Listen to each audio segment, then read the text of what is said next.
the session, let me lay down the ground rules. Participants are welcome to post their questions in the chat box or raise their hand in case they want to speak. The queries will be addressed by the speakers. Without further ado, let's get started with the session. I'd like to request Mr. Muthu Singaram, CEO of IITM HTIC Medtech Incubator, to give away the opening remarks. Over to you, sir. Okay, thank you and good morning. Great to see Dr. Suresh, Dr. Mohan, and Dr. Manish, Dr. Harora, and Dr. Anuradha here with us this morning. It's a delight for us to run this. This is actually the second cycle for us. We completed 4 last year. This is supposed to be in April, but then we were asked to run it this month.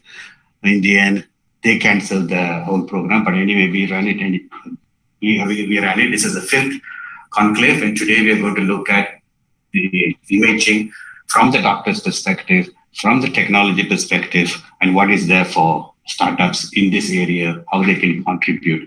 So I want to say thank you to our faculty as always. He always comes into all our programs, and also Dr. Manish for sorting and helping us out with some of these programs. And Suresh, thank you so much for getting me some of the speakers. And the other one, Dr. Anurag, is not here yet. He's flying right now. He will join us on the last panel for getting me some of the other speakers as well. And of course, actually putting everything together. So with that, I'm not going to waste much time. I hope you'll have a very useful day and learn lots of stuff about imaging, how we can make it a better, how we can use imaging to better quality the healthcare at the masses. So thank you so much. Thank you, sir. Now I'd like to invite Dr. Mohan Shankar Shivaprakasham, faculty in charge HTIC, to deliver the welcome address. Over to you, sir. Thank you. Happy to be here. So many familiar faces, close friends, deep collaborators. So very glad to be here. So this is essentially for you to learn as much as possible. That's the primary objective of this. And we should really take advantage of this COVID-induced virtual behavior. It'll go away soon. So sooner or later, you will not be able to get this kind of programs literally delivered at your fingertips. So just take advantage of it. Just a couple of comments I have from the way I see healthcare, both as innovation and business, because the innovation eventually have to lead to a business, whether it is for-profit or not for-profit is a different matter, but it has to lead to something that is self-sustaining. Right? So the first thing that you probably need to sort of reflect on is India's healthcare expenditure is around 5,000 rupees per person per year. Right? It's a very interesting number. It is quite low for people, most of us like us, and in some cases it's completely unaffordable for 20% of the population. But what is important to know is this 5,000 is definitely going to grow up, right, significantly. Right? So India spends as overall less than 4% of GDP, and a place like US spends 15% of GDP. So even if you have a standard growth in the Indian growth, we are talking about doubling it in about 7 to 8 to 10 years. Definitely less than 10 years, it will double. And that essentially means, from an innovation perspective, from a new product perspective, there is a lot of room. Right? And the room is on both ends, and I'll explain to you. The middle, as we call it, the large middle in India, will continuously move up to this average now, which is 5,000 rupees per year. And the top 10% will move to probably even a lakh per year per person. Eventually we'll get there. So you have innovation potential on both ends, or I would say even three tiers. The top end, there is absolutely room for innovation for extremely high quality and comfort. And normally we don't associate comfort with the word comfort with healthcare. But the more you see around, and you'll see this in your families, that many of us, now that reasonably good quality healthcare is available to, about 30-40% of the population, they're all looking for even higher quality in terms of even subtle things like, do I need to get out or go to the hospital and wait? Can I get some of that care and some of that processes and steps delivered at my home itself? And this is not an easy thing, right? You may think that, I'll do it through just tele or anything. but you'll really have to get into the finer details, right? Where does the handoff happen? How does the fidelity of information and fidelity of care is maintained? That is one end of the spectrum, 10%, I would say. Then you will see a large 30-40% of the population will demand a healthcare which is good quality but at reasonably affordable prices, and that affordability will probably be around, as I said, it's in the average, right? 5,000 to 10,000 rupees per person per year. And if you do the numbers, you will realize it's very high. Then 20% of the population, which largely today has this 5,000 rupees is extremely unaffordable. That the government is starting to address it at multiple levels. There is innovation at systemic and scale level. Right?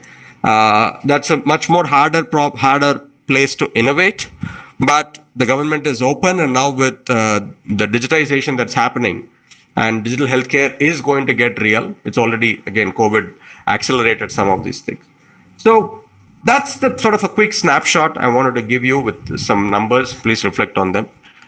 Now, whatever you are doing, please do it in a deeper manner, which is you have to really understand how healthcare is delivered, starting from the patient all the way to the hospital finances, the clinical aspects of it. How does the whole thing work? Without having a very good understanding of it at a granular level, you will not be able to innovate for the right X point. That X is both price as well as quality. So please have a deeper understanding. It can't be just your idea or something that excites you.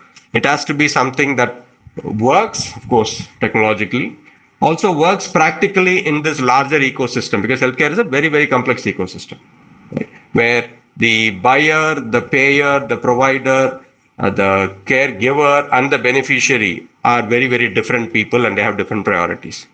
So again, welcome to the conclave, and make the most out of it. Thank you. Thank you so much for the stirring welcome address, sir. Now let's move on to the next part of the session. Today with us, we have Dr. Hardip Vora, CEO, Sri Ramachandra Innovation Incubation Center, to give the Tamil Nadu BioNest cluster update. Welcome, sir. Thank you. Good day to all listening and attending to this conclave. So thank you very much for giving me the opportunity to speak on behalf of the Tamil Nadu cluster. As most of you know, that the cluster started functioning somewhere in 2020, and we have 10 incubators supported under the BioNest scheme of BIRAC that are part of this cluster currently. So the good thing about the cluster is that there is a regular interaction and collaboration happening between all the 10 incubation centers. There are incubation centers that are either associated with or specialized in different aspects of product development pathways. We have centers for prototyping, which include 3D printing and other machining technologies. We have centers dedicated to biologics and biologics scale-up processes. We have centers that are associated with large animals, such as Tanuvas, also hospital-associated centers, where clinical trial facilities exist for all product testing. So this, as a cluster, gives a very good shape and a good direction to product development cycles of any nature of product, be it medical devices or biologics or other types of biotechnology products or services. And this is a very unique aspect of the cluster. And another aspect of the cluster is that we do regularly meet to discuss what are the possibilities for enhancing our cooperation. We've already conducted 17 meetings of the cluster, which happen on a monthly basis. Tomorrow is our 18th meeting scheduled, and post-pandemic, or rather, since the pandemic started in 2020, this will be our first physical meeting. So we are already opening up avenues of personal interactions at personal level. And due to both these, the entire pathway availability for product development and interactions at multiple levels, this opens a lot of possibilities for the incubating companies and startups to look for avenues where or to explore. So they don't need to worry about where I will do certain type of work. There is always a partner available within the cluster to help them out. And the cluster incubation centers have taken the responsibility upon themselves to direct the companies. So the company is not left alone to look for what options exist. And this is a very unique aspect of the cluster. Every meeting that we attend, we hear about different activities happening by each cluster members. There has not been a meeting since we have heard that no startup company has been onboarded overall amongst the cluster members. So every time we have new startup companies that onboard, different types of talks that are organized, which by the way are open to all cluster members and their incubation companies. And whether they be seminars or specific topic talks, there are also widely circulated informations about different types of funding or grant availabilities for startups, be it BIRAC or non-BIRAC supported. So that gives us, the startup companies, a very good leverage on what to do and how to do. And they understand that there is support available to them at all levels. And this gives them a feeling of inclusiveness and belonging, which is making the cluster stronger day by day. So I wish that the cooperation between all the members continues on the similar levels. And we hope to see similar conclaves and more activities between the cluster members.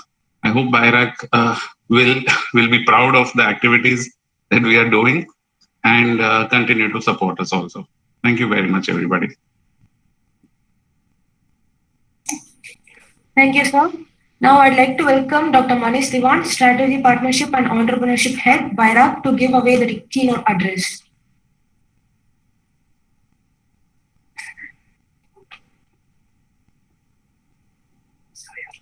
Sir, you're on mute, sir.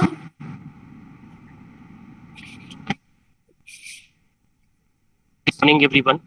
Glad to join among the colleagues, friends, enabling experts, mentors, and entrepreneurs and startups. I think the very fact that this particular series of conclave, which HTIC and the Tamil Nadu cluster is being hosting, is running for past. This is third edition. So the very fact that the healthcare delivery in the country is not complete. That's a fact.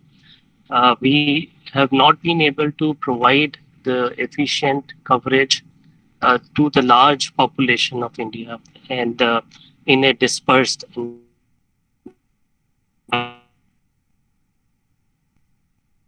here to low resource setting in the far off rural sectors or difficult to reach geographical areas.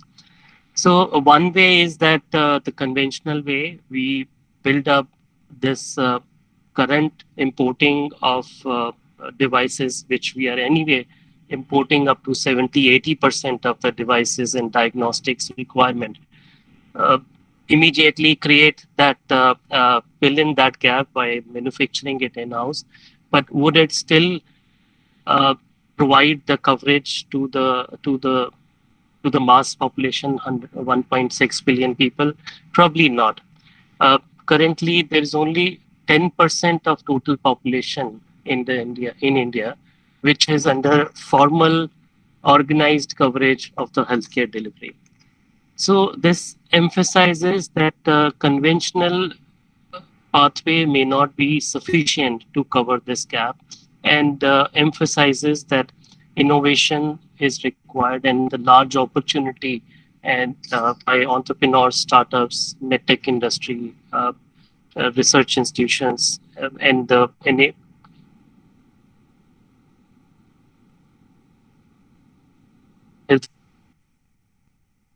in this direction.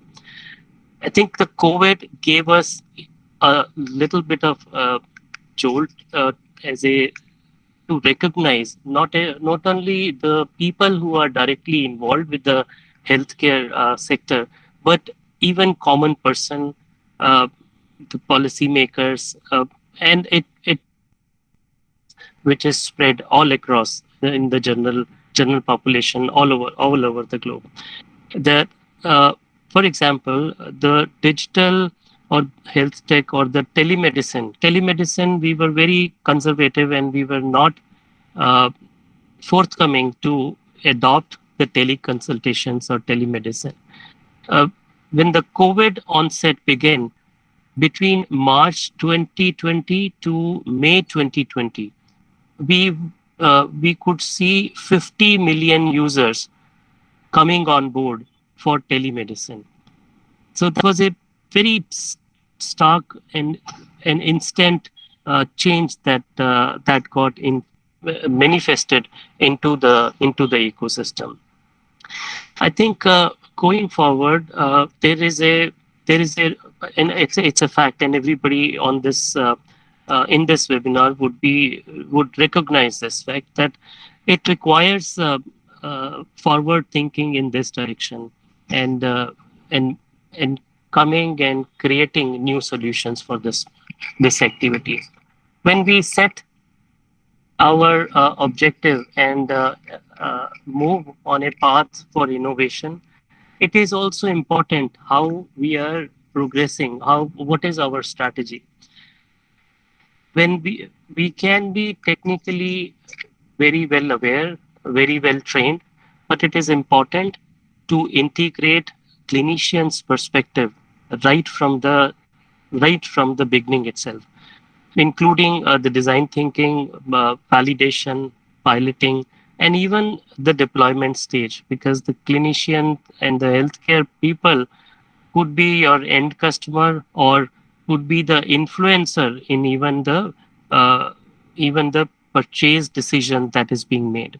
So clinicians' presence is very important, and I think this particular forum brings a lot of clinicians' voice and expertise sharing and guidance to the table to all of the people who are participating. The incubators like HTIC here are the nucleation point where such consultations, access to mentors, experts, and enabling environment becomes evident. And I must congratulate HTIC BioNest Incubator, which is one of the most active Medtech incubators in the 70 incubation centers and pre-incubation centers that BIREC has put together across the country. As Dr. Hardeep was mentioning, the Tamil Nadu BioNest cluster is very active, one of the most active the cluster, and we really appreciate all the efforts being done by the cluster.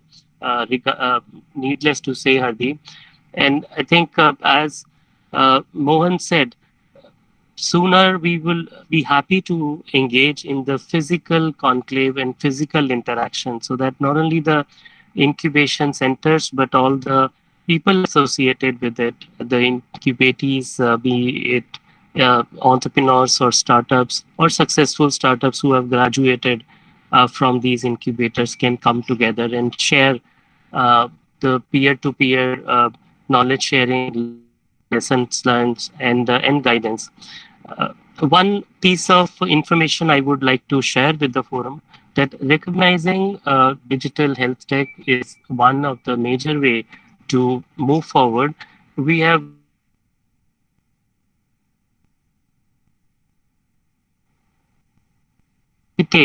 75 innovations in the digital health tech, telemedicine, mobile health, using AI, ML, blockchain, etc. So the last date for this to enter into this challenge is 31st March. People interested in this facilitation may look at the details of this challenge, and we would be happy to support them on your journey. Thank you, Dr. Muthu and team. Back to you. Thank you.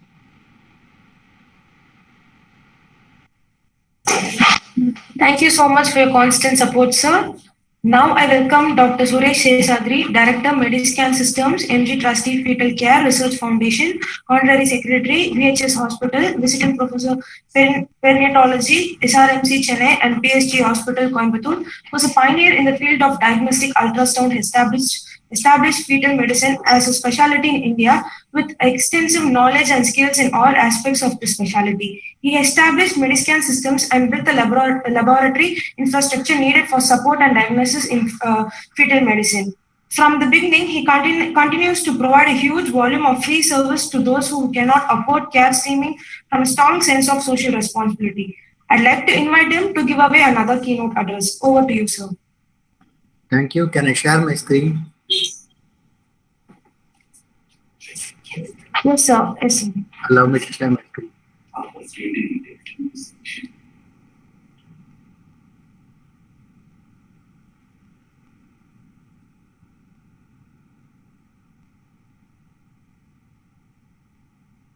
Okay, good morning, everyone, and I thank you for inviting me for this conclave. What I'm going to do is to give you a little bit about artificial intelligence in imaging, opportunities and challenges which we face. I've been working with several students and institutions in AI over the past few years. And as I'm a practicing specialist in fetal medicine, I realized what are the things that are needed for me to give a better diagnosis to the patient and potential areas of automation. So as you know that medical imaging is a very, very vast field now. It was initially only confined to X-ray, then it expanded to many other areas. And we have today CT, MRI, clinical imaging like PET scan, functional MRI, fluoroscopy, breast screening, endoscopy, mammography, quite a lot, because the whole idea is to provide optimal imaging solutions to arrive at a precise diagnosis for patients. Now, as we see, a large number of innovations have happened in the imaging field, and wherever there are images, there's a potential to automate them. For example, even histopathological images, there is a potential to automate. A large portion of it is cross-sectional imaging, as you can see, CT and MR, and also multiplanar imaging with the ultrasound. And today we also have fusion imaging, where you can combine two modalities together. For example, an ultrasound and a CT scan can be combined for fusion imaging. What it essentially does is to depict fetal anatomy and pathology. By changes in appearance of the images, we are trying to make a diagnosis. So sorry to interrupt. Yeah. We are not able to see your slides moving, so we can only see the first slide. Okay. No, well, let me share it again. Yes, sir.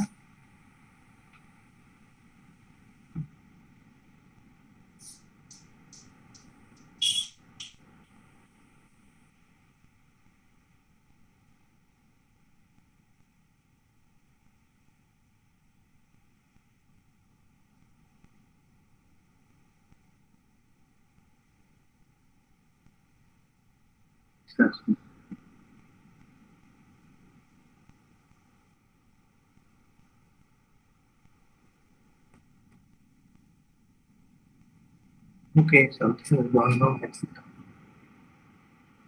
My Teams is, my Google Meet is frozen. It's surprising. Okay, just 1 second. I'll rejoin. Yes, sure, sir.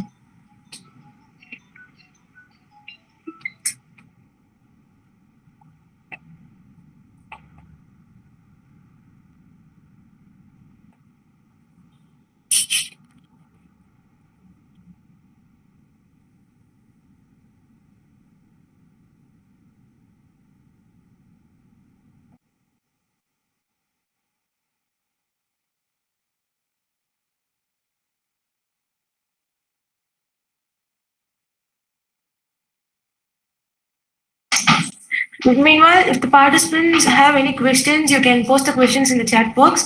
Your queries will be addressed when the speaker joins back. Thank you.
Just give us a couple of minutes. We are checking with the speaker.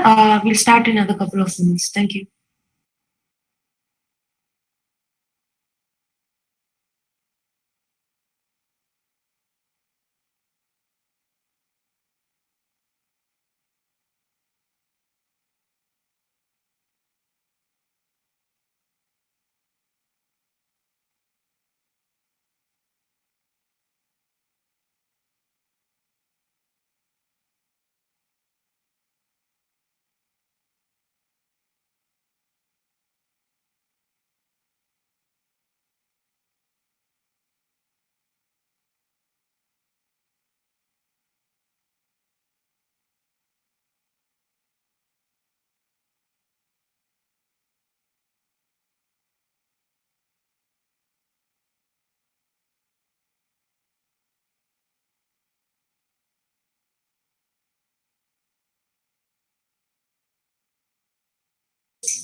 Can you hear us, sir?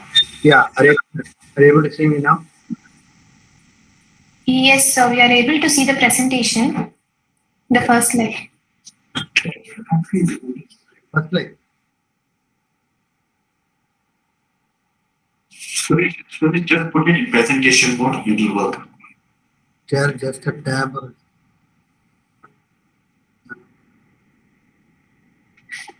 Why is it not doing? Please hide that. So when I say share a presentation, Sir, if you're not able to share the presentation, if you can share it with me, I will share the screen for you. If it is okay. I will do that. No problem. Okay, now are you able to see the presentation? Yes, now? sir. If you can just click on the presentation mode, we'll be able to see. Oh, okay. Then, click on the presentation mode.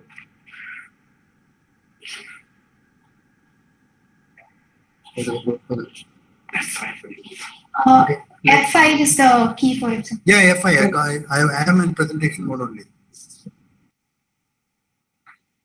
You must be sharing the wrong screen. Are you using two screens? Let's see. Are you using two screens, Suresh?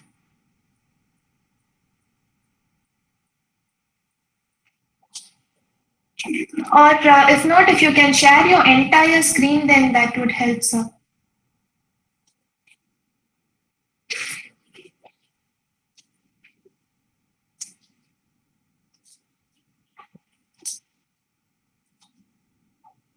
John, I'm curious, you just click with your mouse the next slide as you go on like that. That will work.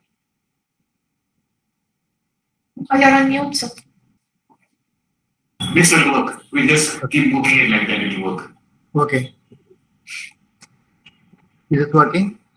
It's working. Okay, let me do that. Okay, so I was saying sorry for that switch. I don't know what happened. So as we move further, the center of the whole thing of imaging is the patient. Because what we are trying to do with images is to give a proper diagnosis of the patient. Sometimes the same patient has to undergo several different modalities to come to a conclusion, and all because we are not getting conclusive diagnosis from one modality. So if we go in a stepwise fashion, we have the patient, we do image acquisition, there is an image processing, there is an interpretation of images, and this is where a lot of importance has to be given here. Is all this acquisition can be done by the machine, the image processing can be done by the machine, but the interpretation at present done by the specialist who's looking at the images. Now, after interpretation, there is a clinical diagnosis, and based on that, there is a treatment. Now, what happens in clinical diagnosis is a combination of the imaging, interpretation of the imaging, and the clinical findings are put together, and based on that, a working diagnosis has come and a treatment is instituted. So you'll realize that the interpretation of images forms a very important link in the chain of giving a decision to the patient. Now, this actually means that people should be trained to read images. So what are the challenges which we face in training? Because newer imaging modalities are coming continuously, the same modality is also getting better and better. A few years ago, we had let's say it's like a CT scan, because I started off with a 1-slice CT. Now we have a 256-slice CT. And the resolution of this image is completely different, and the information given also is completely different. So continuous refinement takes place, and for that, the training has to keep pace. The doctor has to keep pace. Unfortunately, the speed at which the technology is growing and the speed at which the training is happening to interpret these images, there is a gap there. And most of the training happens because of, by a pattern recognition method, you are trained to recognize certain patterns and you make a diagnosis based on that, and you acquire competence over a period of time. But what are the challenges here in the diagnosis itself? Because there can be unusual patterns which can come up which you have never seen before. There are inter-observer variations. The same image is being interpreted differently by different people. The appearance of pathology in the image, so-called as iso lesions, where the lesion and the surrounding tissue have similar kind of imaging characteristics, then these are called the iso lesions, and you find it very difficult to identify. Even though there is a subtle difference, the human eye is not able to perceive that. And the issue of consistency and the operator fatigue. Supposing somebody has gone through some 300 images they have reported in a day, then at the end of the day, their fatigue sets in, and that is a problem. And of course, we know the eyes only see what the mind can comprehend, and this can lead to potentially medical legal issues by when the diagnosis goes wrong. And if you go back into possible levels of errors in reporting in imaging, it can go anywhere between 2 to around 30% or so. And in different areas, they have consistently said there are errors in interpretation, which is there. And that's one of the reasons why, to some extent, we would like to depend on automation to help us reduce those errors. So what are the fallouts of this? There is discrepancy between radiology reports and subsequent patient outcomes. Some errors in interpretation are inevitable because errors in diagnostic imaging occur for many reasons, both human and also system derived. And the question comes is error or discrepancy in radiology reporting, does it equate with negligence?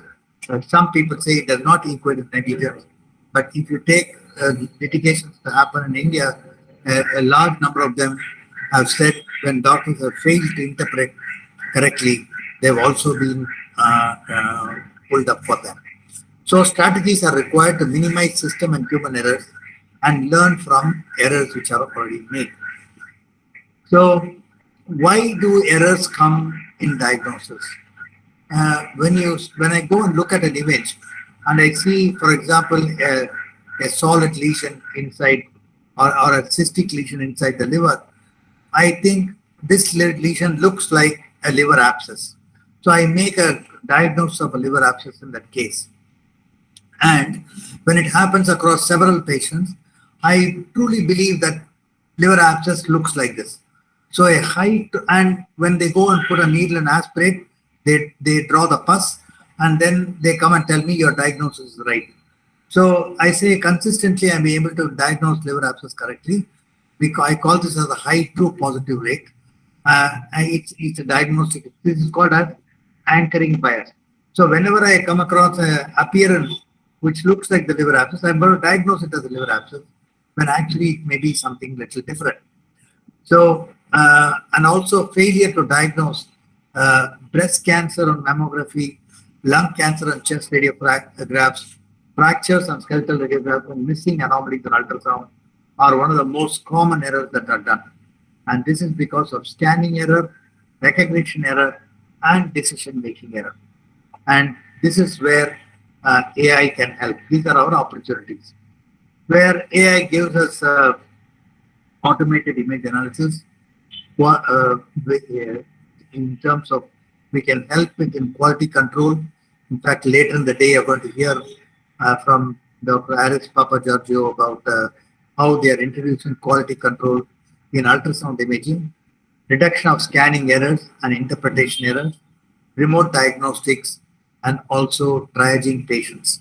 So in areas, supposing you have AI systems and you're actually having a modality in the periphery, but you don't have an expert there, you can train somebody to operate the equipment, acquire the images, and then the AI can help you to triage the patients, saying those that are completely normal can be said normal, and those that are potentially abnormal can be referred to a higher center.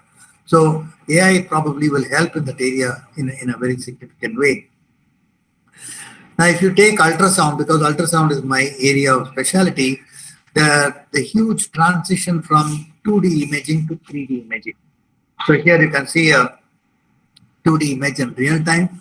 We have acquired a 3D ultrasound, and here's another 3D image with processing. It's now possible at very early age. It's only a 12-week scan, but I'm actually able to see the components of the baby inside very, very clearly using that. Now here I can derive nomograms automatically using AI algorithms, and then if there is any abnormality at this stage, I will be able to flag off saying there's a possible abnormality here. Now, the other thing I would like to show you is where AI can help. Is unfortunately it has to come in a presentation mode for it to run. But here is a fetal head which I've acquired in a 3D ultrasound. And what happens when you acquire and I run it, called the automated CNS, it's able to identify all the planes of the head. It's also able to make automated measurements, and within a fraction of a second, it's able to give me all the information I want from the head, which is extremely useful. This is called a Sonos CNS technology. This has already come into commercial practice and it's proving to be very, very useful. The other advantage we have is when we are able to acquire images on a volume scale, and then I am able to split the volume into individual images, which we call as this is a multiplanar imaging. where I can get all the three orthogonal planes. The images are depicted instantly, and also as tomographic images at different slices at the various depths, just like a CT scan or an MRI can be got on the ultrasound for us to see. Added to that, we do have a color Doppler imaging, and you can actually see the vascular patterns. There's a huge potential for AI identifying the vascular patterns, because in malignant lesions versus benign lesions, the vascular patterns are quite different. So here's an opportunity for us to work on. Then we also have, once you identify a part of the anatomy, this is the ovary with a lot of, a number of follicles in the ovary. I need a requirement of measurement of all these follicles. Imagine if I'm going to measure each of these follicles in 3 planes, it's going to take a lot of time. But here's an automated method which automatically detects the follicles, and a automatic measurements are done. So this has proved it to be very handy in treating infertility patients, and that is where actually AI has actually helped in a significant way. Now, when you take cross-sectional imaging and AI, I don't want to talk to this audience about the methodology of AI, where segmentation, pre-processing, training, and also feature selection. The whole idea is we need to somehow provide that information of the differentiation between normal and abnormal. So we need to provide that information of training the data set with large number of normals. Unfortunately, here is where we have a limitation, that what we call as normal is something which we say, if the appearance is like this, I feel it is normal. And that individual is seems to be a normally functioning individual. So I equate a normal functioning individual with an image of the head which is I presume to be normal. And when I'm training with these data sets, and here is where if I have an interpretation bias, then the training set also continues to take on that bias, which is the problem. And that's why we need a very high-end expert giving us data set which will be usable and which can be used in the neural network processing. So these are some of the areas where we have worked on. What a challenge has been is, this is an image of the fetal heart. You can see the 4-chamber view, but in a beating heart, continuously the heart is beating. I need to know, one, whether the heart is enlarged, second, whether the chambers are symmetrical or asymmetrical, and if they're asymmetrical, can we say, flag off saying this heart, there is a chamber discrepancy significant enough to look for further anomalies. This is a work in progress, but we certainly say it is doable to go and identify the chambers and also get automated measurements through that. Next, of course, a huge potential for AI in interpreting histopathological images. So there are various disease patterns in various areas, differentiation between normal cells and cancer cells. This is also gaining a lot of traction and has a tremendous potential in AI. I would consider this as a phenomenal opportunity, because while you can acquire and you can get the slides made, the interpretation of the slides needs expert pathologist interpretation. So that's why this is an area potentially for automation. Then, of course, there are several challenges in AI implementation. The first question we want to ask ourselves is, how large should be the training data set? And when are you going to say the system seems to be fully trained and I'm ready to implement it? And we need to address the potential sources of bias in the AI training data, as I explained. And once you have done the training, how are we going to validate it? And that need to be certified by a body before you can give it out for diagnosis. Most of the AI systems now, if you say, they will put in a word of caution that it is not something straight away which we can use, because there can be diverse data sets for the same pathology. The same tumor can appear very differently at different stages and across different patients. So when you have diverse data sets, training also becomes better. As any doctor, as they progress in their career, they become more and more experienced, and then they become better and better at what they do. Similarly, the system also has to be continuously fed this data to become better, finally to come and say, okay, we have something which we can confidently say that this is that system which we can potentially use. So we have availability in some areas, but we are still a long way to go, and that's what we call as an opportunity. Now, interpretation of similar imaging appearances for different pathologies also are there. Sometimes there are different pathologies, but the images look more or less similar, and that's a very big challenge, because the histology may be slightly different, but the imaging component of it may be almost similar. And this is where there is a potential of tissue characterization and AI coming in, helping you to make a subtle difference between these two, and training the system to identify these subtle differences as separate. Now, next question comes is, okay, here's a beautiful AI system which I've developed, and this system is given one diagnosis, but as an expert, I'm looking at the image and I feel the diagnosis is different. So if I differ from the AI, am I going to push out the AI diagnosis, or I'm going to push out my diagnosis, which I feel is right?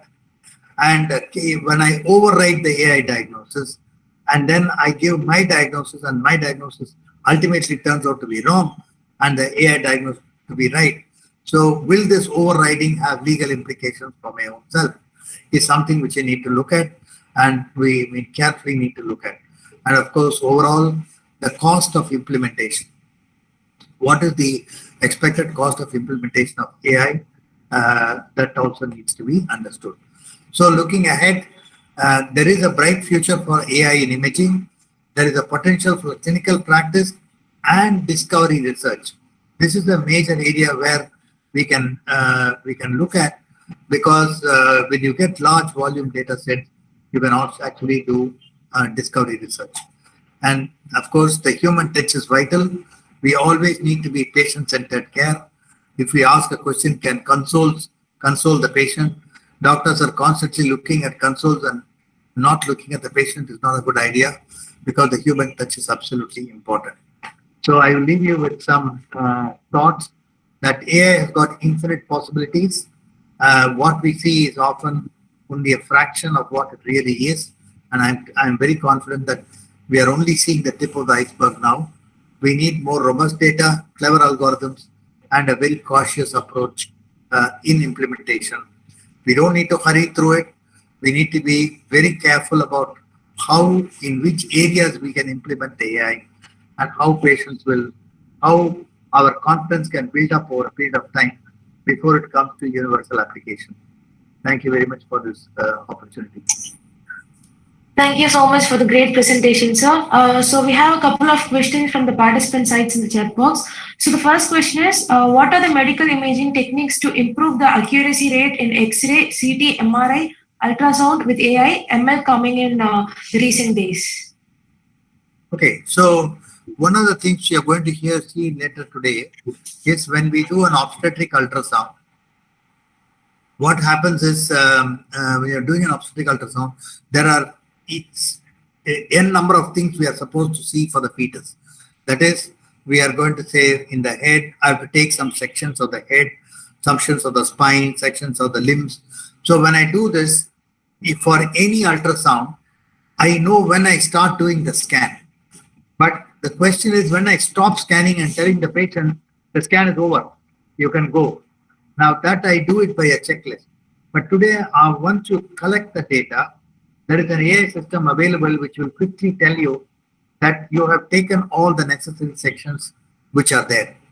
The other thing, of course, during COVID-19, the interpretation of automated interpretation of the chest radiographs for prediction of COVID-19 has been implemented in several areas. Similarly, for tuberculosis, and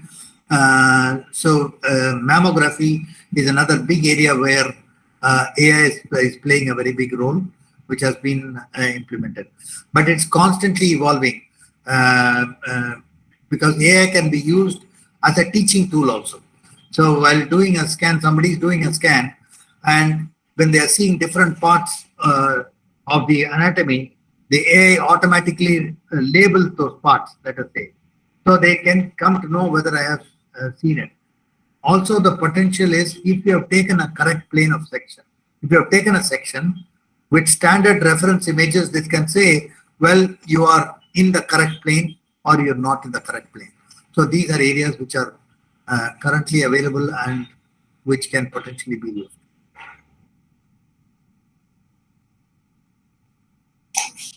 Thank you, sir. Hope that answered his question. We also have another question. The medical imaging techniques need storage, retrieve, review, report for doctors and patient. How the techniques and imaging process is changing recently during the pandemic?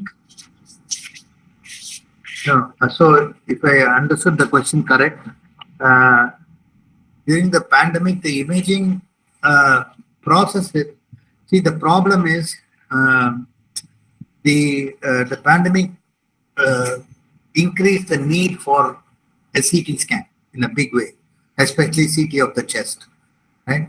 And when you have CT of the, we do CT of chest, the patient is going inside, is potentially a COVID positive patient. He goes inside and then comes out. Then there are two other patients who are waiting for CT who are not COVID positive.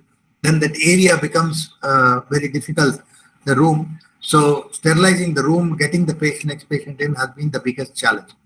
But also transportation of patients from one area, one place to a CT scan center and back has been so accessibility has been the big issue, except in hospitals which already have an inbuilt imaging system. Now those hospitals which have inbuilt imaging systems, some of the imaging were like an ultrasound. Lung ultrasound has taken a very big role in diagnosing lung lesions. So that has come to the bedside, and in UK and other places been routinely used for looking at the prognosis or improvement of the patients with COVID-19. Thank you, sir. So we have a couple other questions, and let's have these couple other questions at the last. And if participants, you have any queries, you can mail us and we can check with Dr. Suresh and we'll get back to you. So the questions are, what is sensitivity and specificity of a feature to considered as a marker of a disease? It's quite a challenging question. So the whole idea is we want to be that we want a very high sensitivity and specificity for doing that, okay, and also a good positive predictive value. So the sensitivity of over 90% with a false positive rate of less than 5% is generally for any test. For any test, a false positive rate of less than 5% and a false negative rate of less than 5% is considered acceptable at this point. So with the caveat, always we say any screening modality, any interpretation is subject to a limitation. So if you have a system which gives you over 90% sensitivity, then it's sort of acceptable, but over 95% is even better if you're talking about AI. Thank you, sir. Since we are running out of time, let's take this as the last question. What are the regulatory ethical approvals required for the AI-based diagnosis? Okay, this is a very important question. Now, because AI is just coming in, I think there are different organizations, imaging organizations, that the American Radiology Association. They have just got into it. Today, in India, for example, to use an AI-based algorithm for diagnosis, there is no specific rule which says you can do or you cannot do, but the onus and responsibility is on the doctor who is giving the diagnosis at this point. So how he came to the diagnosis using an AI tool or himself, this is what I mentioned in my talk, that if you cannot put AI in front at this point of time and say, I gave the diagnosis because the AI system told me so. So you have to take the ownership and responsibility for the diagnosis at this point. And I think I foresee regulations coming as the technology evolves and the usage also improves. More regulations are expected to come. Thank you so much for joining us today and sharing your knowledge with us. Your presence means a lot to us, sir. Hope our participants would have gained good knowledge on how AI helps in imaging. Thank you, sir. I would also request you to kindly stay with us to be part of the panel discussion. Sure. Thank you, sir. So let's get started with the panel discussion, which will be an abstract on the medical imaging techniques.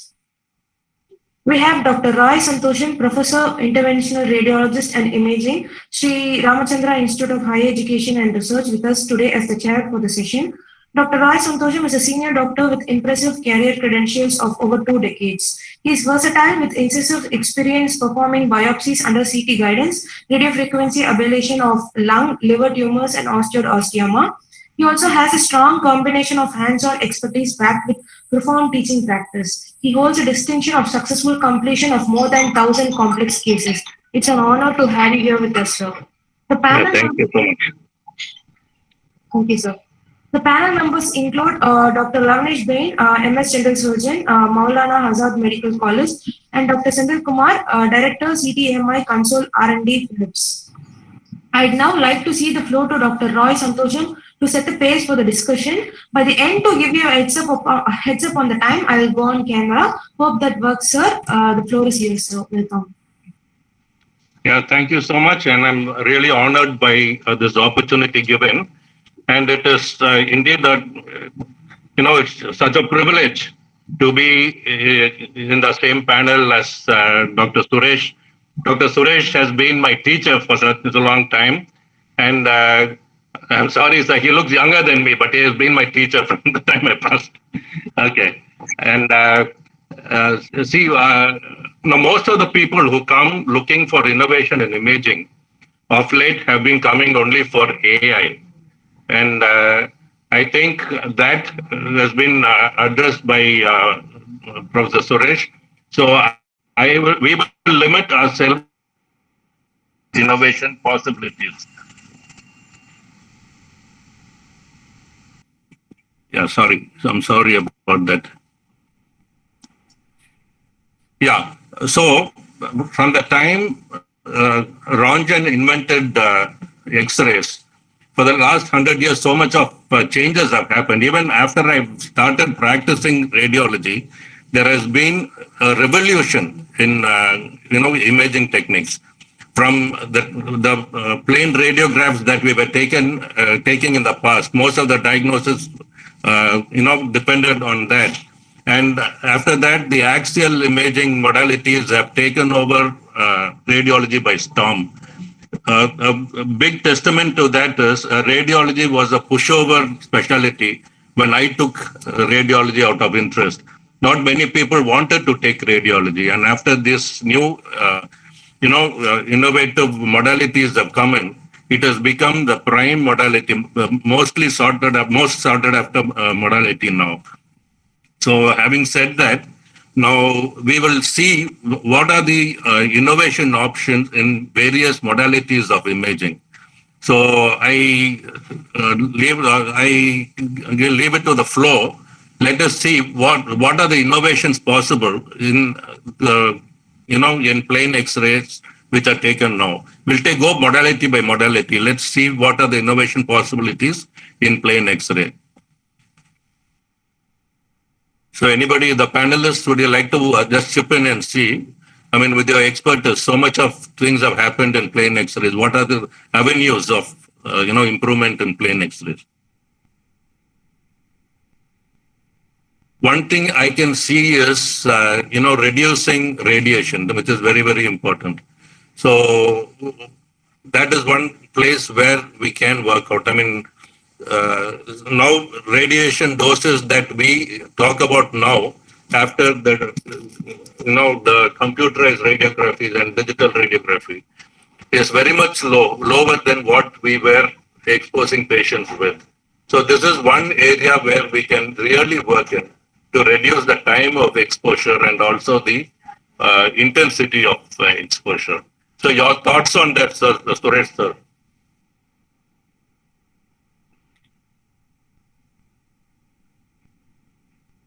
As you rightly said, the biggest thought process that has been in is to reduce radiation exposure.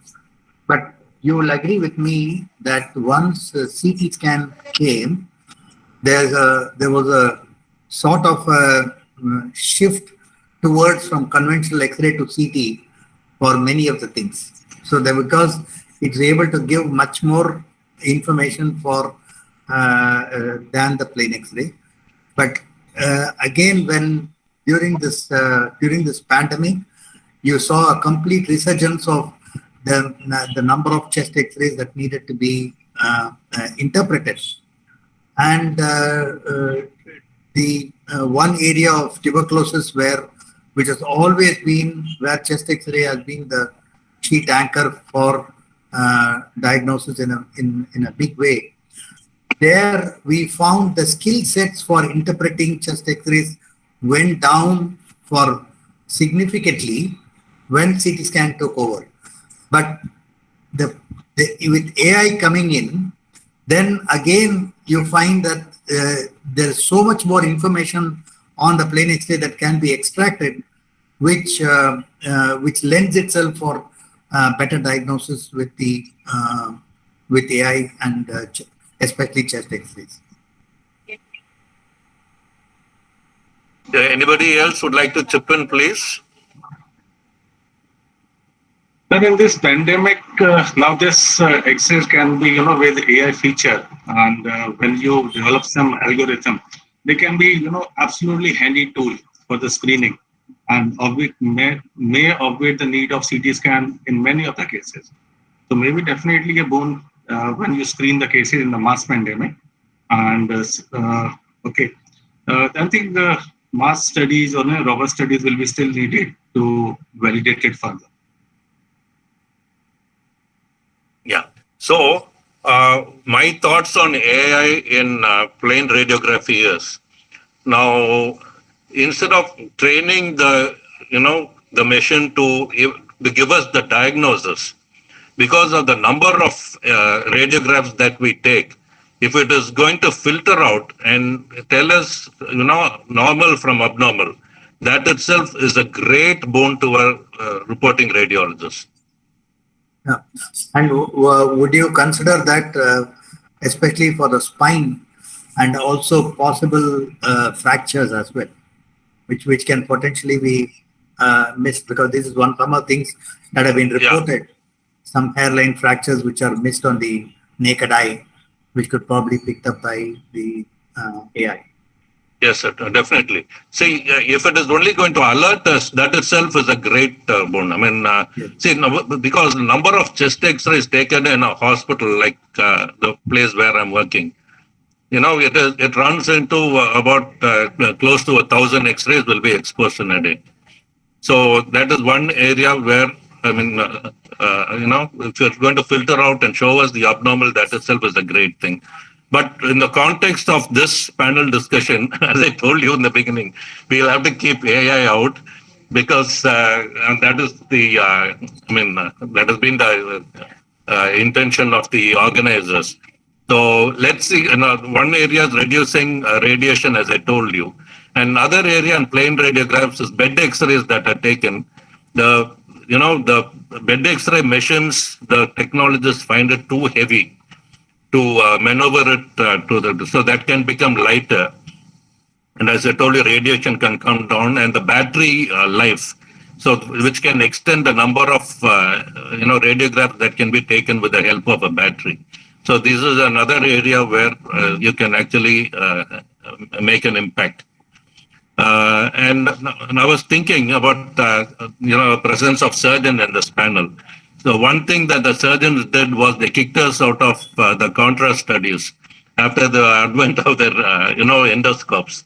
And when I graduated, the main practice was in contrast study to diagnose bowel disease and even abdominal disease. Now that has been completely taken over by the endoscopies. So just a mention about that. And what about anybody would like to chip in? Any changes that you foresee that could happen in CT scan? Yeah, thanks, Dr. Roy. I'll chip in on the CT. When I was introduced as a doctor. Thanks for being in the distinguished panel, but I'm the only engineer in this panel. So I lead the software console development for CT and PET scanners in Philips. So when I go back to your question, Dr. Roy, from an engineering perspective, we look at innovation on multiple axes. And one is the AI, like you rightly said, and that is directly touching the clinicians. But even on the engineering side, we have a lot of potential to grow, and the CT innovations will grow in the coming years. The first one is on the imaging capabilities. Dr. Suresh also talked about how the CT scans have evolved from going from one slice to 256 slice. It has also increased on the amount of rotation speeds. Now we have come to 0.24 rotations per second. The third part is again the imaging dose. While we keep doing more interventional procedures on CT, the amount of dosage has to go down. For now, for example, if I have to give a particular example on what Philips is currently working on, we are working on a premium multimodality solution where a spectral CT can be integrated with a cath lab, where we can do a clinical procedure and the CT can be utilized during the interventional procedure as well. Now, when we are working in these sort of innovative multimodality solutions, it becomes very important for the scanner to also be conscious of what's happening in the other modality. That's number one. Number two, in terms of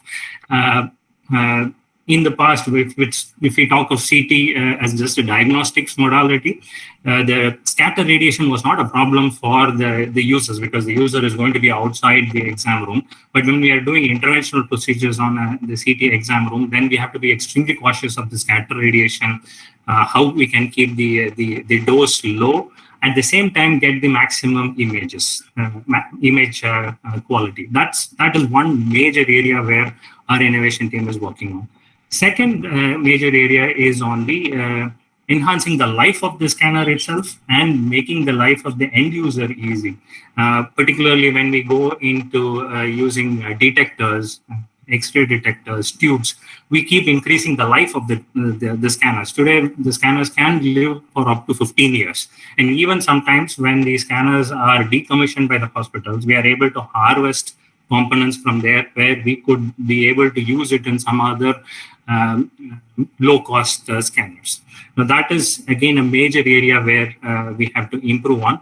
Right now, we have come to a point where we can do a remote diagnostics, we can do a remote upgrade of the scanner, we can get the scanner downtime below 24 hours. But I would say still it takes a lot more innovation to keep the scanner running 24/7 across the globe and able to react to the complaints in a very short duration. Where Philips is investing on digital twins, where we can actually model the exact scanner inside a digital virtual space, where the diagnosis of the scanner can happen sitting in office rather than walking into an exam room and disturbing the clinical procedure. This is the second area where there is a lot of potential. The third area itself is on the imaging physics. Now we are slowly moving away from X-ray we went to low-dose X-ray, and now we are going into spectral X-ray, where we will have dual energy detector that can give much more high-definition images. and then we are moving into photon counting. Once we go into photon counting, we should be able to do a much more capable 3D imaging on the CT scanner itself. That's on the imaging side where the innovation moves. These are some things that we are currently working on, Dr. Roy. Yeah. That was fantastic, Mr. Sorry, sir. Carry on. Go ahead. No. So the only thing I want to ask is, see, one of the biggest challenges we face as clinicians on the field is when you say technology upgrade, it always comes with a hardware upgrade and a software upgrade, right? Now, this hardware upgrade is very difficult because then you'll have to change your full system or part of the system and doing that.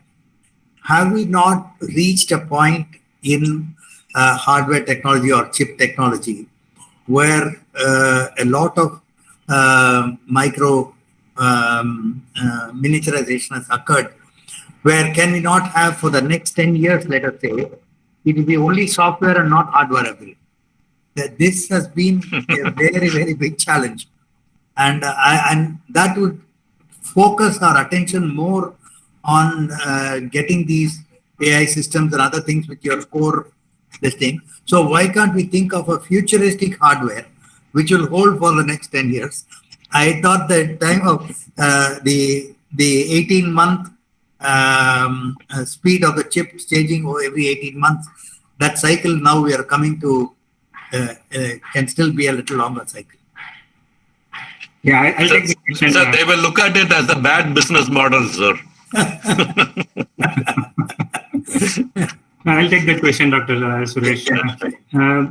Yes, the technologies have improved over the last 10 years. We have now gone to 5 nanometer and below 5 nanometer chipsets. There are two, I see this problem as two separate problems also. One is in terms of upgrading scanners from a conventional scanner to a premium scanner over the life of a scanner. Now, this is something the industry has solved the problem of upgradability. We can do a quick upgradability. We can come to a common gantry, common couch. We can come to a common CPU, and then we can enhance the functionality by software. But where we have not yet really solved is on the chip area, where when we need to go from, let's say, a conventional imaging to a spectral imaging, we have to deal with 4x the amount of pixel images that we have to process. And from there to photon counting, we might have to do a 16x amount of data processing. Now, this is something we have to increase the capability. While in one direction, the technologies grow, it also die on the other direction. Because when we make a design, the design should be manufacturable for at least 6 years. And from then onwards, when we do the last installation of the equipment in the hospital, the product has to live for another 10, 12 years, and we should be able to service it for that 12 years.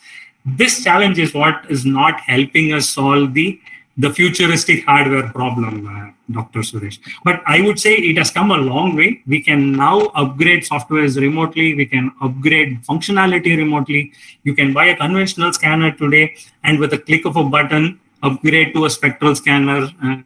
When you want to do it, let's say 3 years down the line. Because we don't want like medical equipment like automotive cars that every year releasing a new model. Correct. And then you feel obsolete already. Correct. Yeah. And Mr. Sendil, your upgrades don't come just with a click of a button. It comes with a lot of dollars. The industry direction, Dr. Roy, is to make the software free, because the software is not. It's aiding the doctors, but actually we have to solve the problem, like what you talked about, the fatigue of the radiologists, the fatigue of doing a misdiagnosis. I think those are the value-added software solutions that we can deliver to the healthcare industry, and not per se the upgrade. The upgrade is just like how you get a mobile software upgrade. We found a problem, we solved it. That is not something we want to monetize it. But as industry is progressing in that direction, I'm still with you, Dr. Rai, that there is still a lot of equipment manufacturers charge for these upgrades. But I believe as we go in the next 5 years, if software can be made free, I think that would be a great boon for the entire industry. For the audience, I think all this, these are, I'm sorry, Mr. Sendal, all these are multinational companies that are doing all this, higher end imaging modalities. I think it's high time that we think about an Indian company that comes, which caters to, the Indian pocket, make it, the modalities very much cheaper and affordable for the patient, which are technically on par with the multinationals. I think that is one area that India should grow. Right. And to add there, Dr. Roy, India has grown on the software side, where we, about 10 years ago, the core console imaging software development was owned in the West, either in Europe or in the US. But today, we own the entire software in Bangalore, be it even the premium most scanner that we deliver to US or the value scanner we deliver to Africa. The software gets developed in Bangalore, and that's a major shift. But what I still see the industry has to improve is on the key hardware components, the X-ray tube, the detectors, the silicon chip that we use, the ASICs that we use in building the product. Several of these key technology components, the supply chain still lies in US or Europe. And that's a major potential. If we can start indigenizing the supply chain into India, the cost of these equipments can go significantly down. Then we can make it affordable for even the last citizen in the country. Yeah, thank you so much. That was an elaborate discussion on CT and innovations that can happen in CT. And coming to Professor Suresh's pet subject, ultrasound. Yes. Okay, so much of changes have happened in ultrasound, sir. Yes. But one area that people have not thought about is the sonologist himself. The amount of beating the body takes. Yes. In doing ultrasound for so many years. Yes, correct. And I've seen you do it, and I've seen the changes that have happened in you over the years because of the repetitive actions that you have to undergo. Correct. And that is another area that we can develop, like making more, sonologist-friendly chairs, and even the balance of the probe which are more wrist-friendly, and so on and so forth. I think the ultrasonic vibrations itself has it causes problems with the wrists and the body. No, actually, Roy, if you remember, right, about nearly 30 years ago, there was this company in Australia, and the company's name was called Osonics. And they brought in the first automated ultrasound scanner in the world. Now, all the patient needs to do is to go and lie down upside down. And there was a water bath, and there were multiple probes which are moving around, and he used to capture the images and show it. But this is all static. It was not real time. And the doctor need to sit in a console and operate the machine just like that. But it didn't go forward, and that machine died a natural death. But going forward, I fully agree with you that the huge problems when you do a large volume of cases using ultrasound, because the wear and tear of your wrist and shoulder and your back is something which needs to be very concerning. And most of the places, the companies which make ultrasound machines, they are only concentrating on the machines. They are not providing a whole solution of an ultrasound room. Because even simple example I will tell you is, if you go walk into different 4 or 5 ultrasound rooms in different centers, each room has got a different lighting. And imagine that Philips, with so much specialization in lighting, they have not come across and said that, okay, if you are using this screen, this is the ambient light of the screen, what should be the ambient light of the room? Such kind of thought has never gone in at all. So the focus is only on the machine and not on a holistic approach. And I think you should start providing solutions rather than equipment. And that will include the whole thing, as you said, because most places there'll be one sort of bench which will be there, which is a fixed size, and each machine has a different height. And I can tell you straight away that when you buy machines from Siemens, for example, they are made for the US. They are very tall. Germany and US, they're all very tall people. So they always make a machine which is very tall, which you can only stand and do here. Whereas if you go to Japanese equipment, they are much shorter and you can actually sit and do. So this, and when you have different machines from different companies, the ergonomics is not something which is given importance to at all. And there's two areas where there's a opportunity for actually a robo kind of thing holding the probe, and you actually telling so how to move the probe, and the probe should move, and you get images and do that. I mean, we can think futuristic, isn't it? We can definitely think futuristic. That you can give instructions and say, move. So right now I'm doing a program online where there is a remote simulation in Canada, and I am giving instructions of move the probe to the right, move the probe to the left, and correspondingly we are seeing what's happening to the ultrasound image. And I think it's real, it's possible to do. So you can, and because there are only three movements of the probe. There's a rotation movement, there's an angulation movement, and there is a longitudinal and transverse movement, and a rocking movement which is there.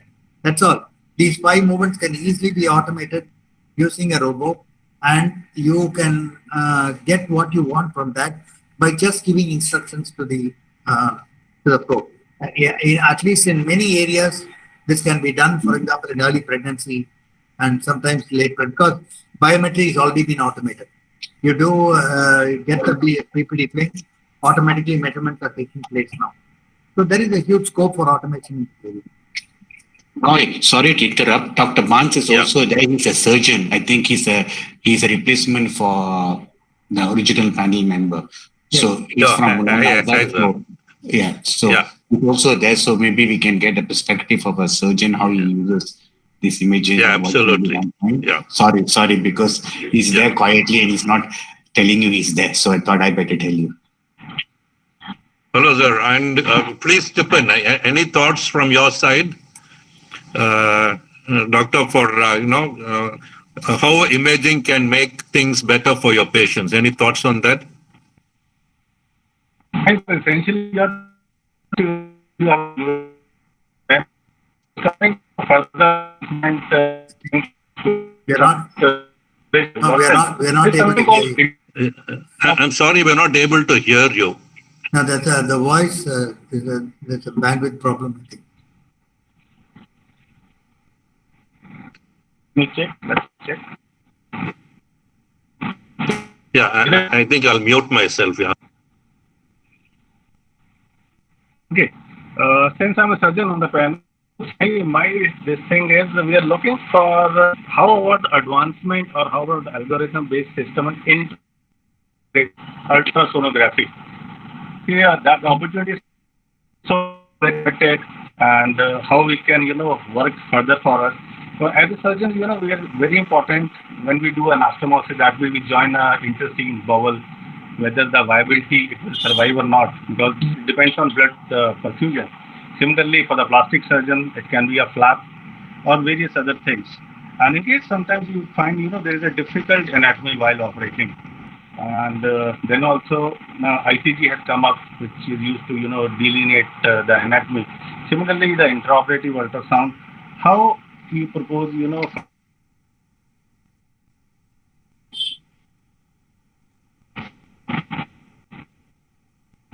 lost your voice. We have lost you, Dr. Lavnesh.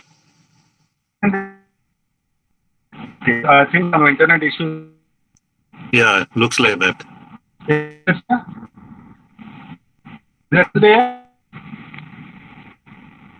No, you are not clear. Your voice is not clear. I believe some internet issues are happening at my end. Now it's okay. Yeah. Now it's much better. Yeah. Okay. So I have stopped the video. So my take was on intraoperative ultrasonography. And since as a surgeon we are not very well equipped with the sonography, how the advancement or how based on algorithm-based systems can give us more clue. Right now it is just for the delineation. We are looking for perfusion of the flaps. We are looking for perfusion of the intestine. We are looking for the vascular supply of a particular tumor. And we are looking for the resectability, that it is not adherent with other organs, and the completion or complete surgical removal of a particular tumor.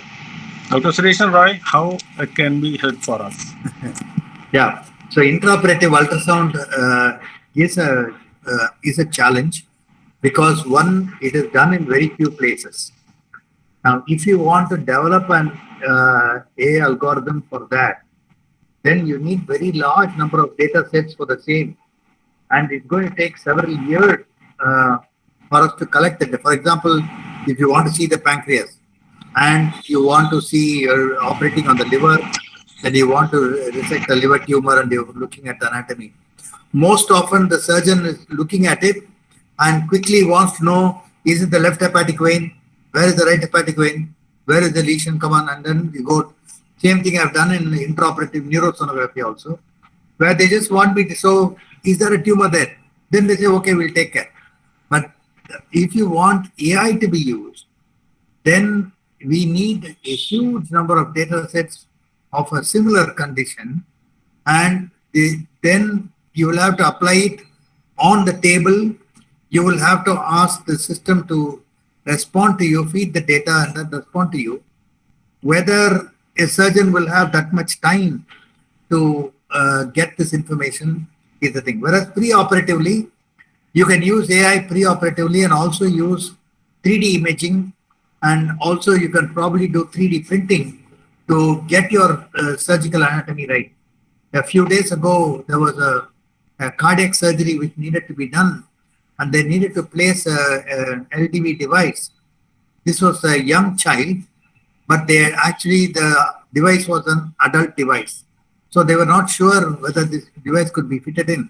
So all they went into the engineering campus, where they had the 3D modeling done, and they virtually fitted in this device on that 8-year-old size heart, taking data from that image and porting it into the 3D reconstruction.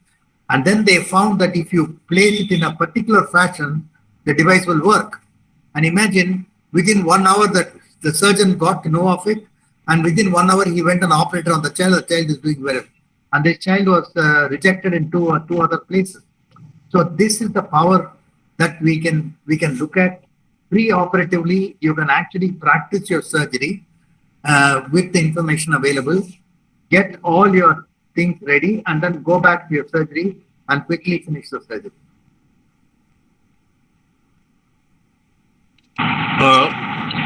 Another one small thought, even to Dr. Lavinish. See, so much of laparoscopic surgeries have been, that is the way forward. I think so many surgeons have moved to laparoscopy now. And are there enough, know-how? Is the surgeon exposed to laparoscopic ultrasound? Why is it not that popular in our country? Absolutely, sir. Very limited. Very limited. I agree with that. You can go pre-operative. You can use a simulator also, that you can, try to dissect the tumor and then go into the surgery with a proper plan. But sometimes there are situations that you are absolutely stuck. You're imaging and, what you see. Sometimes you see everything is frozen in front of you. That means you are looking for interesting, you're looking for something, personal supply, but it is just like a sheet. You're not able to identify what is where. So that was my take, that yes, very limited and very limited or very few surgeons are currently doing this thing, intraoperative ultrasonography. So that was my take. We are not exactly as qualified with yourself. So in case in the future and there are some kind of algorithms, then we are stuck in these cases and they are able to help us out. So this is a chicken and egg story, where you need large data sets to create the algorithm. and then reapply it. And this itself is you said, rarely we get stuck. That means there has to be a super international collaboration with data coming from all over at a single point and then do that. It is a challenge, but nevertheless, I think it's an important area, but it is going to be a fairly big challenge at this point. Agree, sir. Perfectly agree. Yeah. So I think in the interest of time, we'll move to the next modality, MRI. And MRI, one major issue that is felt by patients, the claustrophobia is very much more than what we think that people have. It's quite common. Almost 2 patients every day are turned down on a closed MR because of claustrophobia. So can there be an open MR system? This question is to Mr. Sendal, who is an engineer. I think there's a lot of room in innovation in making open MRIs which are, robust and which with better magnet strength. So do you think so? Yeah, that is a possibility, Dr. Roy. Of course, I have not seen an innovation pipeline that has some solutions around the topic.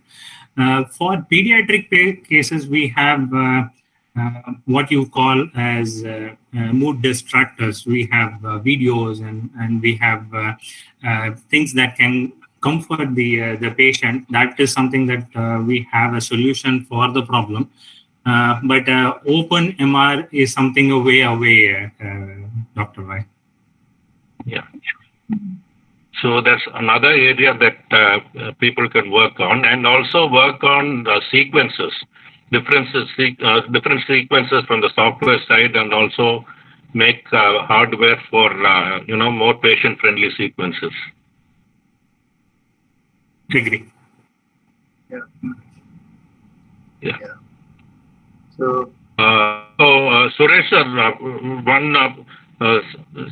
one area that innovation can happen is in more, usable laparoscopic ultrasound. yes. See, many times they call us for, liver tumor ablation, where the tumor is within the body. We are not able to do it by laparoscopy. Just for the sake of ultrasound, the patient will have to be sometimes open and then, place the probe, and we have to do the ablation. Correct.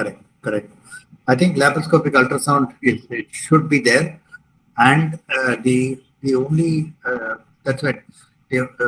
The only problem with this is when you make probes that are so fine, then the life of the probe is in question. The robustness and the life of the probe comes into question. So it becomes much more expensive to use it for that, and that is an inhibiting factor to do that.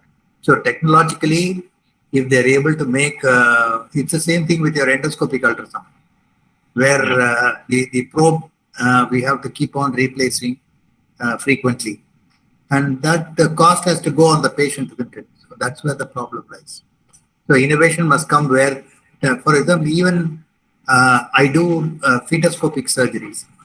I have a 1 millimeter fetoscope which I put into the fetal bladder to ablate a post-urethral valve.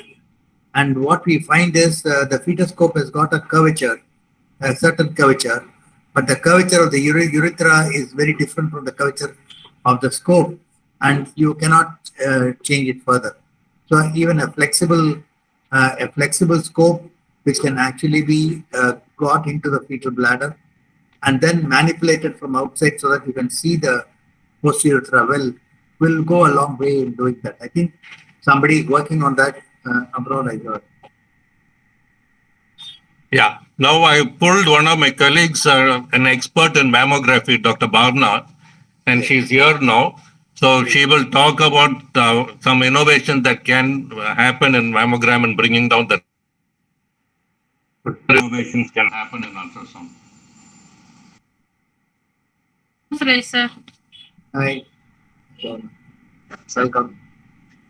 Yes, sir.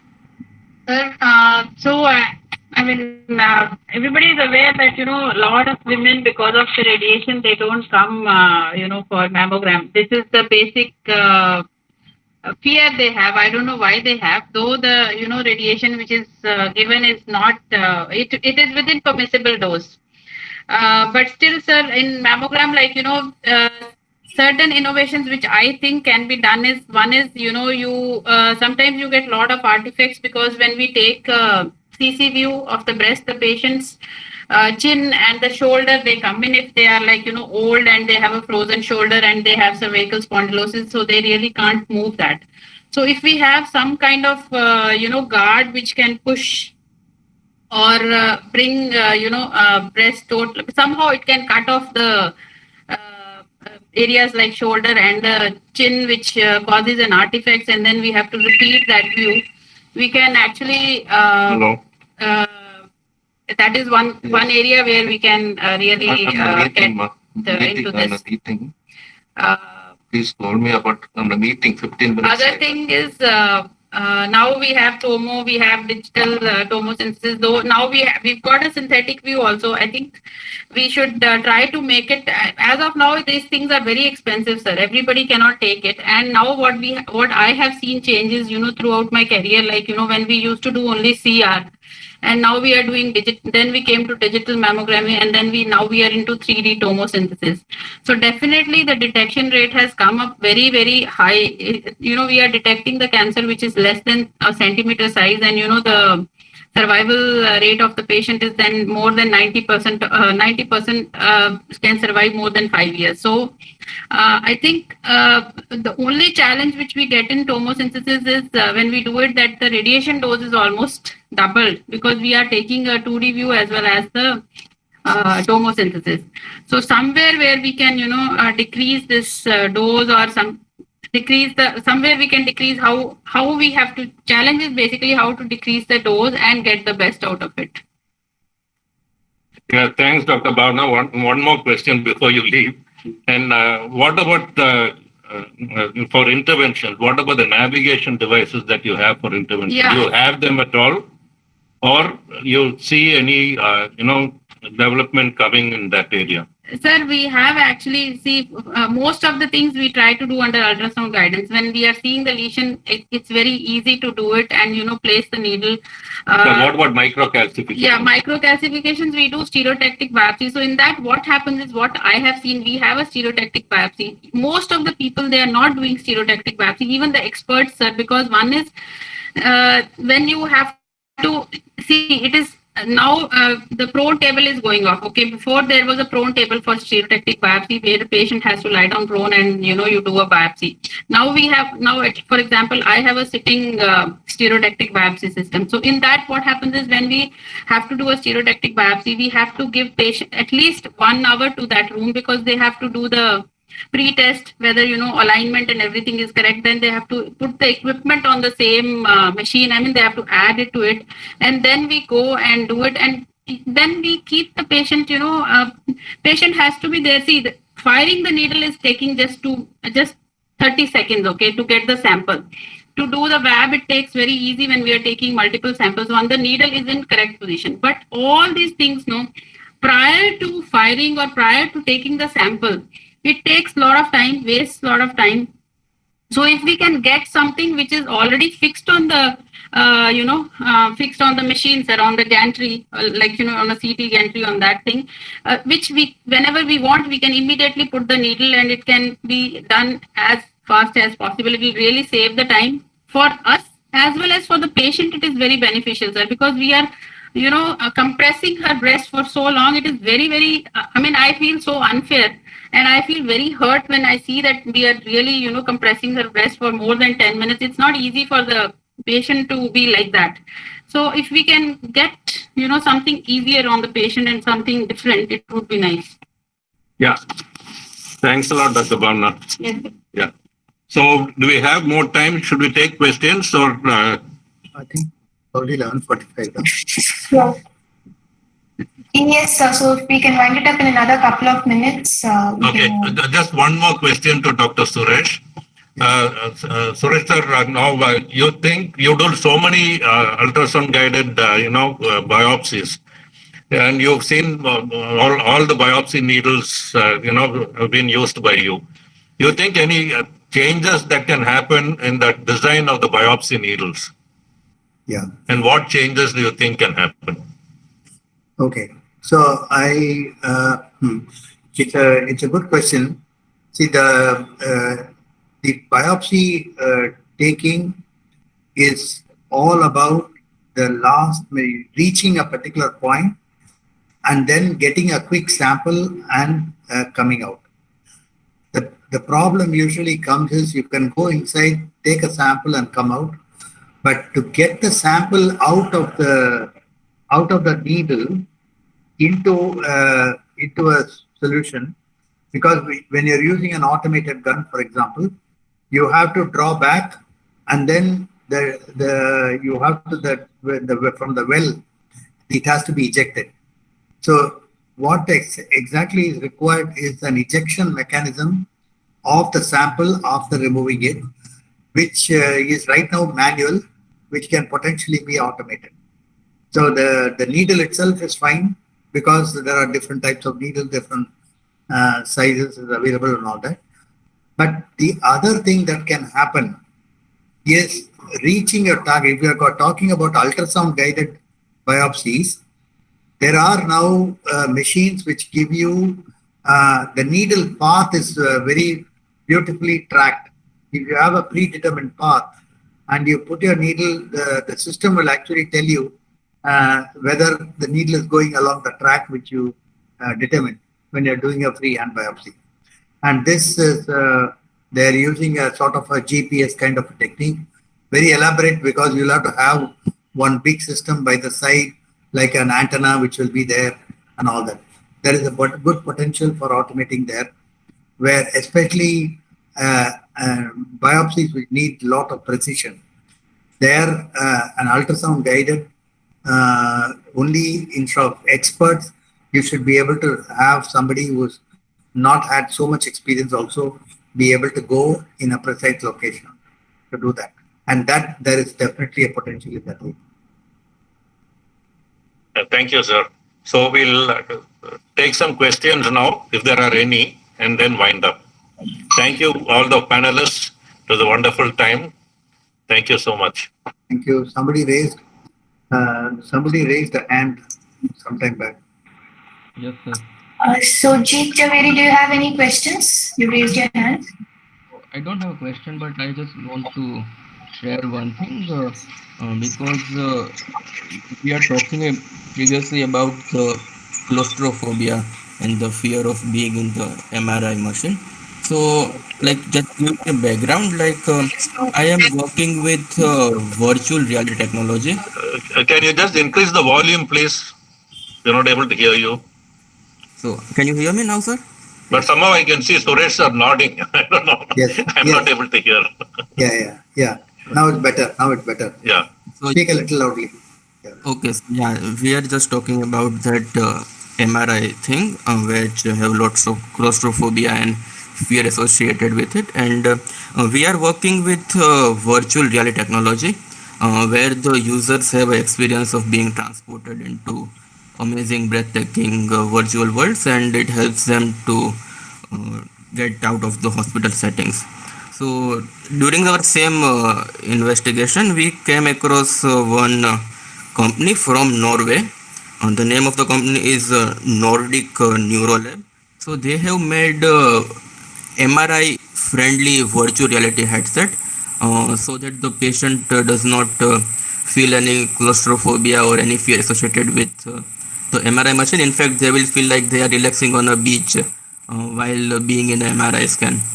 And they have collaborated with King's College in UK, and they have done trials over there, and they got fantastic results. So we were looking to get their systems in India and doing some trials. But the thing which we are currently facing problem with is the cost of the device. The cost is around 80 to 90 lakhs for the device.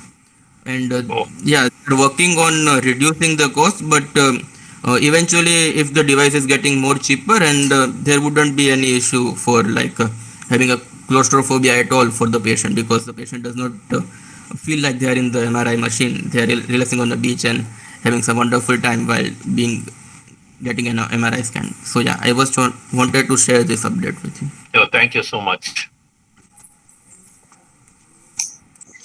Since we are running short of time, participants, you can mail your questions to us. I will check with the panelists and get back to you.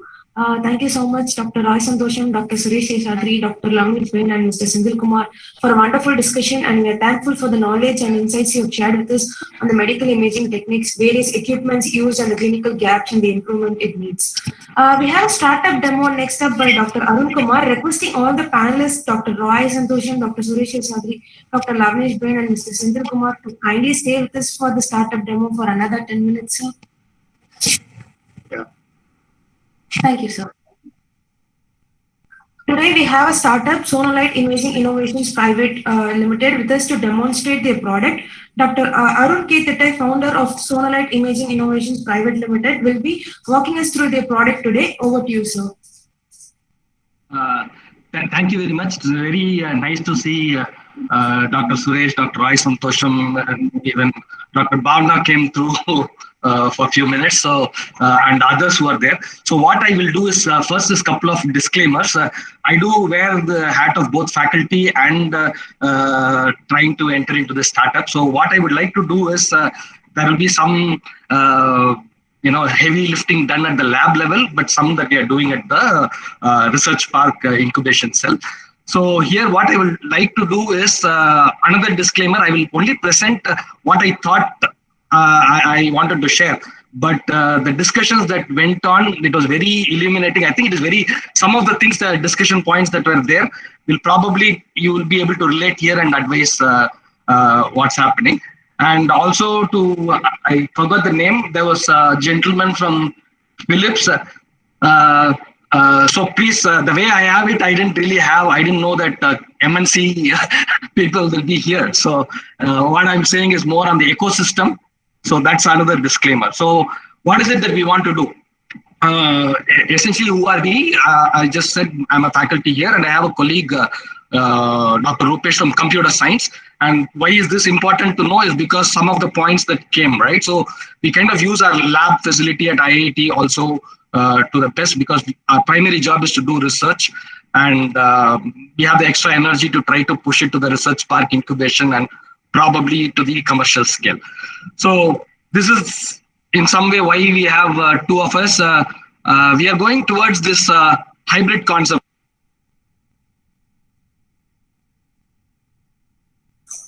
Sir, you're on mute.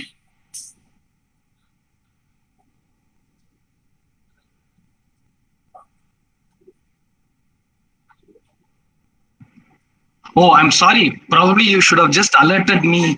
A couple of seconds you missed, you, sir. Okay, so I'm sorry about that.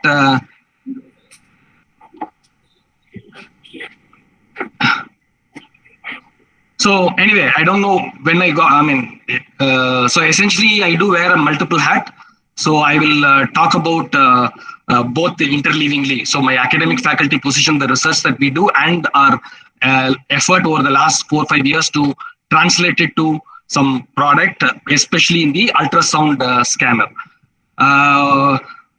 So my colleague here is from computer science, and the reason for that is our whole idea is we have a patented technology around which we want to build a scanner, and it is going to be hardware lean and software heavy. So this kind of address some of the points that were raised in the discussion. So can we have only software upgrades, right? So we want to do that, right? And again, we want to make use of the ecosystem here from the research IIT so that we could get to that stage, like our panelists from industry said. We have the hardware side, we actually have not been doing much. So that is something that we wanted to bridge. So not take too much time. So there are high-end expensive systems, especially for ultrasound scanner I'm going to talk about. There are the low-end ones. But the challenge always has been you pay for peanuts, groundnuts, you get only groundnuts, right? So it has always been dominated by big players for the high end, and you have some lower end cousins who were cheap, but the quality is compromised. So what we did is we wanted to essentially look at it from completely opposite direction. So all of the scanners currently sold are with the focused beamform technology. So we're all trained to think larger the array size, the better is the image quality, better is the focus. So what we wanted to show, what we have shown over the last 5 years, is maybe we could go to alternate mechanisms where we exploit advances in radar and kind of get limited elements array, but get a quality that is much better. Not only that, also get several factors improvement in frame rate. So essentially, we are going lean on hardware, but the quality and the functionality performance is better than the conventional focused.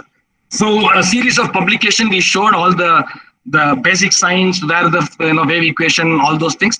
Vividly, you will notice that these are supposed to be cross-sectional points. If you use the commercial scanner that is here, this is the cross-section that you will get, which is not a point. It is actually spread nicely. Whereas if you use our methodology, our technology, we get actually cross-section of points. Again, these are phantom images. Finally, we did some bicep, and you can see that we got much better frame rate and uncompromised image quality.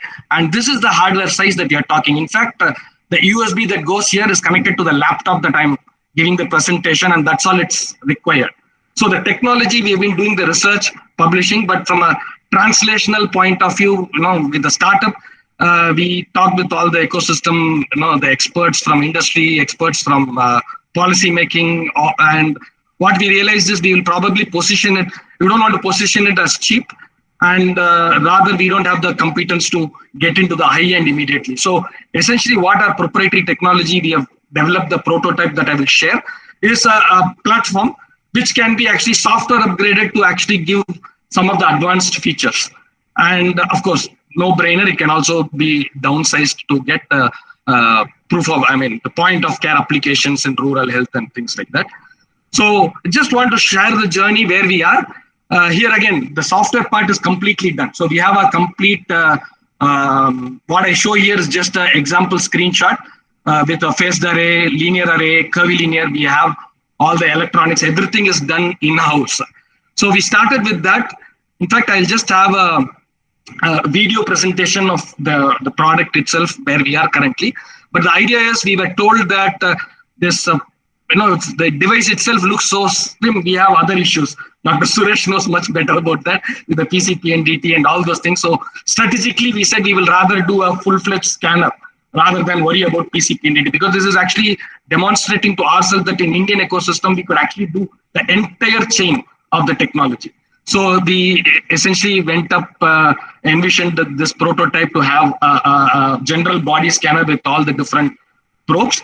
And this was actually 10 days ago. I told Mr. Muthu that I'm not ready, but he said it's probably the best audience that we get, the best panel members.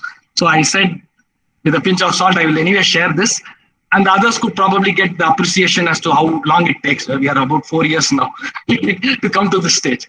So this was about 10 days. So what I did is, hurriedly yesterday, we got everything on to our lab here. So what I will show is, we have a series display here. I will play a video, and we will go through where we started 3 years ago and where we are. You could probably see the scanner here. It's all the keyboard, everything custom right now. Let me see, the video should work.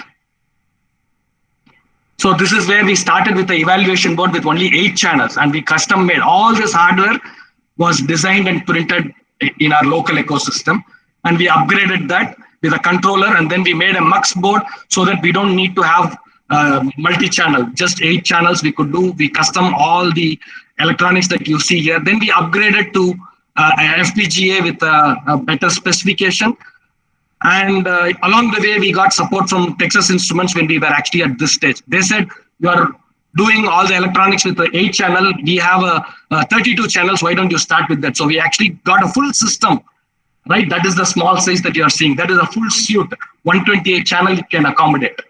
And so we got the electronics in place. We got it fabricated, tested, started making our custom probes, because all the connectors, as the doctors will say, it's all Philips will work only with Philips. GE will work with Philips. So we had to make all of this customized. So we in fact made our own keyboard, input, trackball, every design, single thing that you see is designed in-house and fabricated. And so the software, as I said, is completely working. Only thing that we are now currently doing is we need to get the hardware which we got here right now. We need to, we have some comments, we are working on that. We have to powder coat it, finish it. But you see assembly that's less than 14 hours. We just got this in place late night, right? Just for the demo purpose here. So we are here and we are shooting for a deadline of about a month from now, when all the things will be powder coated. We'll have a cart and we'll be able to push. I was hoping the summer I will touch base with Dr. Suresh to barge in and tell him, here, now we need your inputs. But I'm glad Dr. Muthu and his team arranged for this, and very appropriate session, gave me 10 minutes to share this where we are, and I'll be happy to essentially answer and take questions and discuss from here. Congratulations, Dr. Arun, for this absolutely fantastic journey you've gone through. This is wonderful. I am really looking forward to testing the machine and using it. It's very exciting what you've done.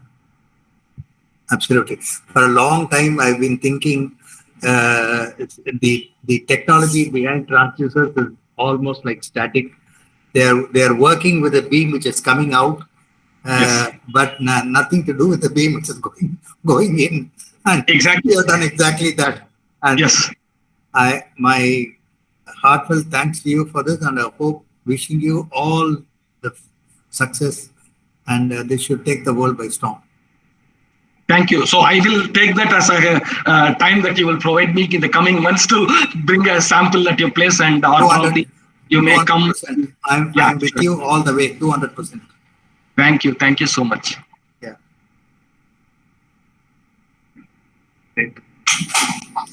So if there are no comments, I'll just do one more just for the others. So all what Professor Suresh was talking about, the AI, all of this, right, can actually top up on this. So if you have the control over the device, if he has an idea, now we could actually implement that at the scanner and try it, rather than wait for it being made available by the few players. It takes a lot of effort to go, and they have to decide that it is worth their cost and time to put that as a package. So all of you that are there, I think Mohan in his introductory 10 minutes remark said, right, in this ecosystem, we are blessed to have in the institute side, people who are willing to put their time, go deep into technology. So I wish, when you are thinking about your startup ideas and other things, also beware that you can think a little long term, and you can actually make a bigger impact. Thank you, sir, for joining with us today and for sharing about your startup to us.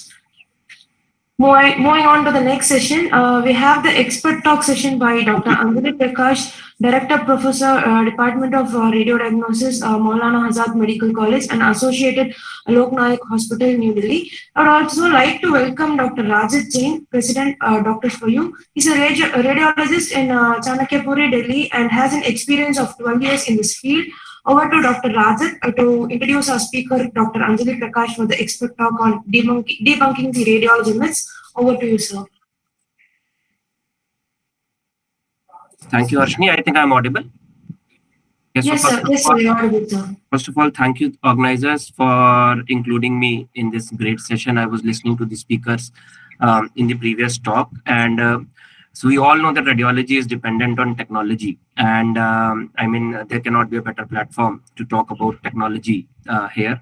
So since I was listening to the speakers, I would also like to share, since as Doctors for You, we are working a lot on TB, and we know that radiology plays a very, very important role, and specifically the portable X-rays. And since Dr. Roy has spoken about that, the biggest challenge with the portable X-rays are the bulky machines.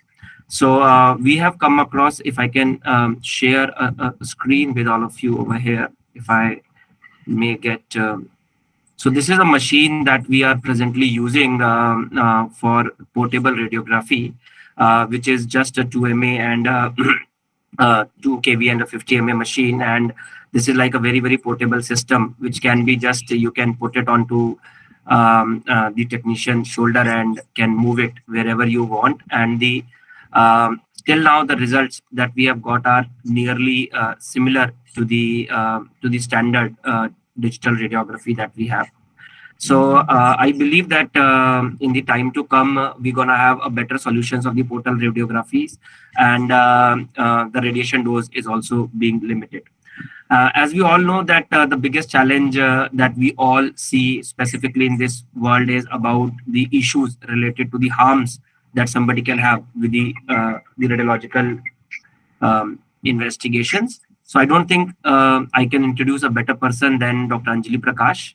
Ma'am has been my mentor, not just in the academics, but in my life as well. And I am fortunate enough to be trained under her. And in fact, not just me, the next speaker, Dr. Virendra Jain, was also lucky enough to be trained under her. And whatever radiology that I have learned in my life, I think it is one of the biggest contribution is from Dr. Anjali only. So I would be happy to listen to her views on debunking myths about the harms of the radiological investigations. That does it really cause harm, or the risk benefit ratio is more in the favor of benefit, or do we really think that we are overdoing? So over to ma'am. Really looking forward to your talk.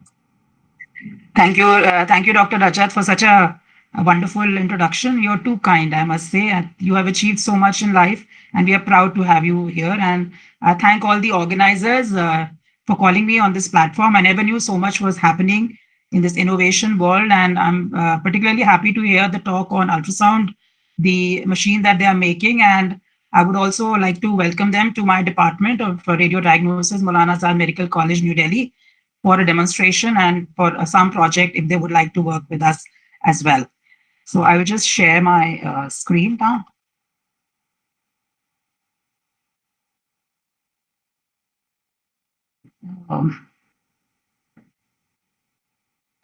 Is it visible? Not yet, ma'am. Okay. Just a minute. Yes. I think it's visible now. Yes. Is it? Yes. Yeah. Maybe if you just share the window, that would be great rather than sharing a complete screen. Okay. So how do I do that? Ma'am, if you're going to go to the share present rather than entire screen, if you're just going to do the window, that would do.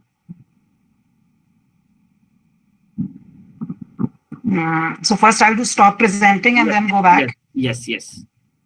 Okay. So now I'll share again. Now just do the window. Window. Yes. Okay. Right. So we are in business. So when I got this topic for presenting today, I was taken aback that such a topic is included in the in a seminar. But then I thought, yes, people will think that sometimes there is a problem, and especially COVID epidemic, and a lot of fuss was raised on the CTs being done and the radiation doses that were being given to the patient. So yes, this is an proceed to this. Now, when a patient goes to the imaging department, one of the things is if you just go for an investigation, you may end up with some incidental finding that may be there, and it may be a benign finding, and the patient is then stuck with a lot of workup that is being done. Apart from that, there are real issues, real risks, but like every technology, like every science, there is a risk and there is a benefit. So let us come to the three technologies that I'll be discussing today, that is ionizing radiation, ultrasound, and MR. Now, radiation or X-rays, as you all know, which is the mainstay in the radiography and CT, was discovered in November 1895 by William Röntgen. And because these were unknown radiation, these were called as X-rays. And the property of the X-rays was also not known. And there were a lot of mishaps, a lot of burns took place, increased incidence of maybe cancers also took place. And there were several years passed by before radiation protection measures were put in place. So this ionizing radiation, which is the main problem or main myth that is concerning, not myth as a side effect, is that it can damage molecular structure. Now, this is very important and can potentially cause harm. It can affect the eyes, it can affect the thyroid, the reproductive organs, it can cause sterility and mutations, it can cause skin damage, it can suppress the bone marrow, and you can classify radiation injury into two types. That is either deterministic effects or the stochastic effects. Now, deterministic effects are those effects which are involved with cell killing. That means there is a threshold that has been described, or they are dose dependent. So if you pass a certain dose, the chances of your getting that particular side effect are increased, and they are like erythema, epilation, and cataract. So these are dose dependent, and the severity is also dose dependent. So there is a threshold, and the severity is dose dependent. Whereas the ones that are important for us, we are not able to see the slides moving, ma'am. We are still in the first slide, our imaging technologies. We are not able to see the ma'am, I think the window that you are shared is not the presented window. It's the non-presented window. Okay, so I'll just stop sharing and... Yeah, if you're just gonna go to the window, ma'am, so there must be 2-3 windows that must be coming. You have to share the one that is full screen that is coming. Just a minute. So I'll share a window and this one, share. Are you able to see this? It says effects of radiation. Yeah, ma'am, actually this is not the presented window. Like if I just show you, yeah, wait. The one that you are actually, just give me a sec. Or maybe if you can share your entire screen, then that would help, ma'am. Okay. If you can click on the option, share the entire screen, then that will be... But my entire screen is not... Yeah, you should click on the window. So once that... Go to the PPT. Ma'am, go to the PPT and just on the PPT slideshow, just go to the slideshow.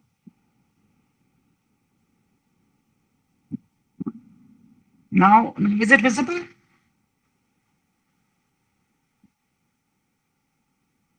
No, the PPT is visible, ma'am. Or maybe in this, then you have to change on the left-hand side the slides. Okay, now are you seeing our imaging technology is harmful? Yes, yes.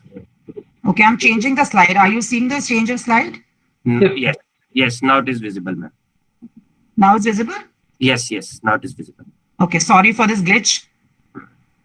So we were discussing the stochastic effects. Now the stochastic effects are those effects which cause cell modification.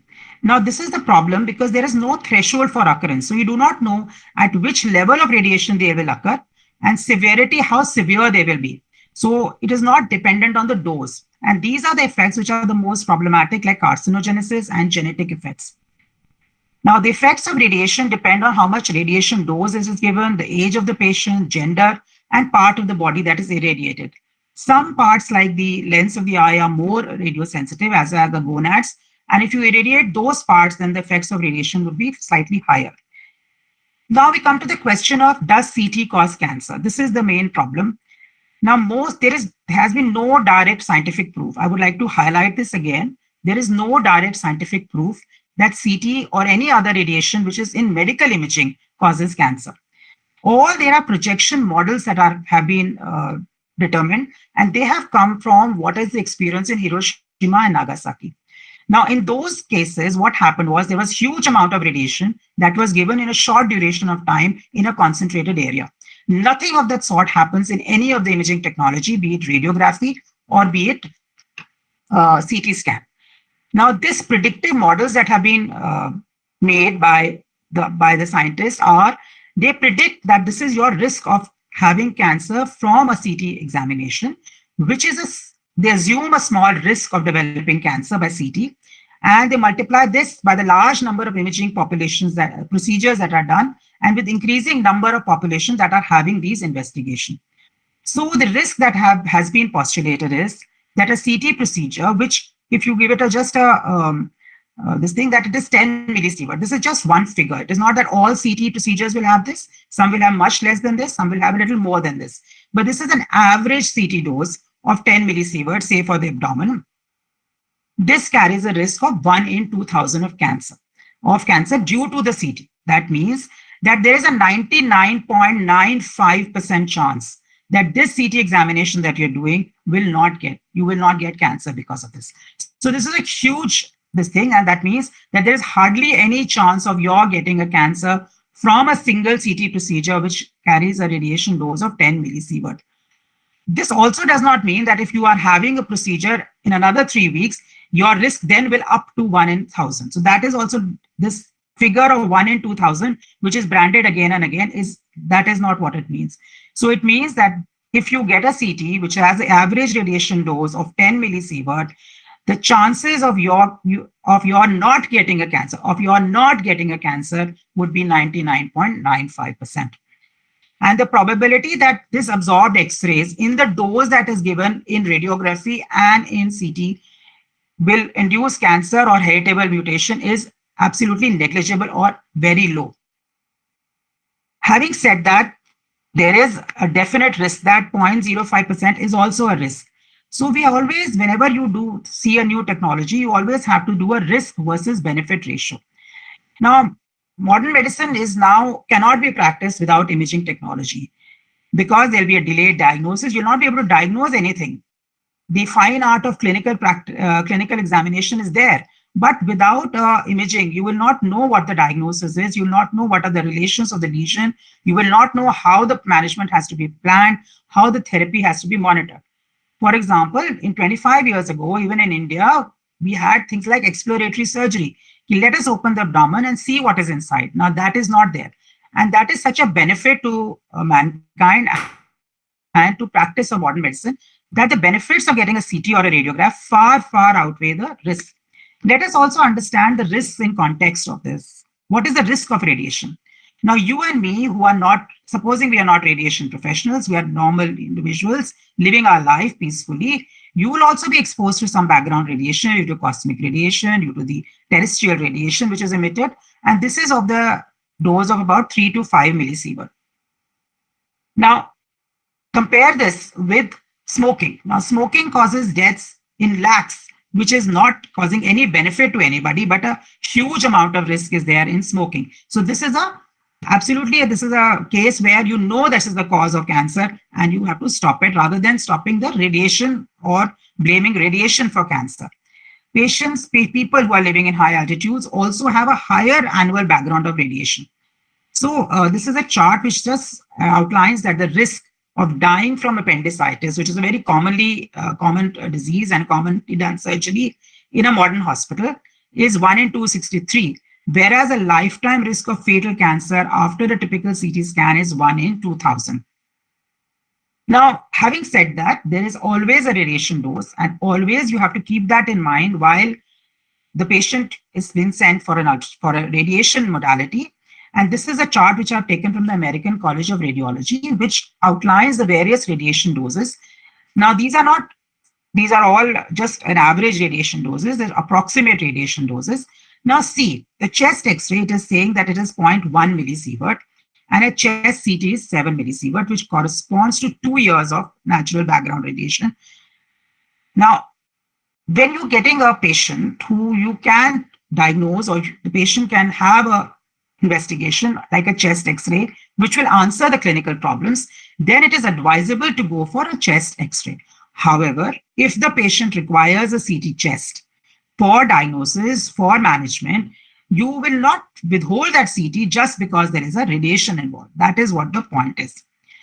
So there are various imaging modalities, and nuclear medicine, in fact, has a very, very high dose compared to our radiography, chest X-ray or CT. Interventional fluoroscopy, where you have an angiogram and all, again, the estimated dose equivalent is very high compared to chest X-ray or a CT scan. So every modality should be done only when it is used, when it is required. And how do you do that? You have certain safeguards, certain checkpoints put into place. You always have to image responsibly. You have to, when you get a patient, when anybody you send, or you are a clinician, you are sending a patient for any radiography services, which involves ionizing radiation.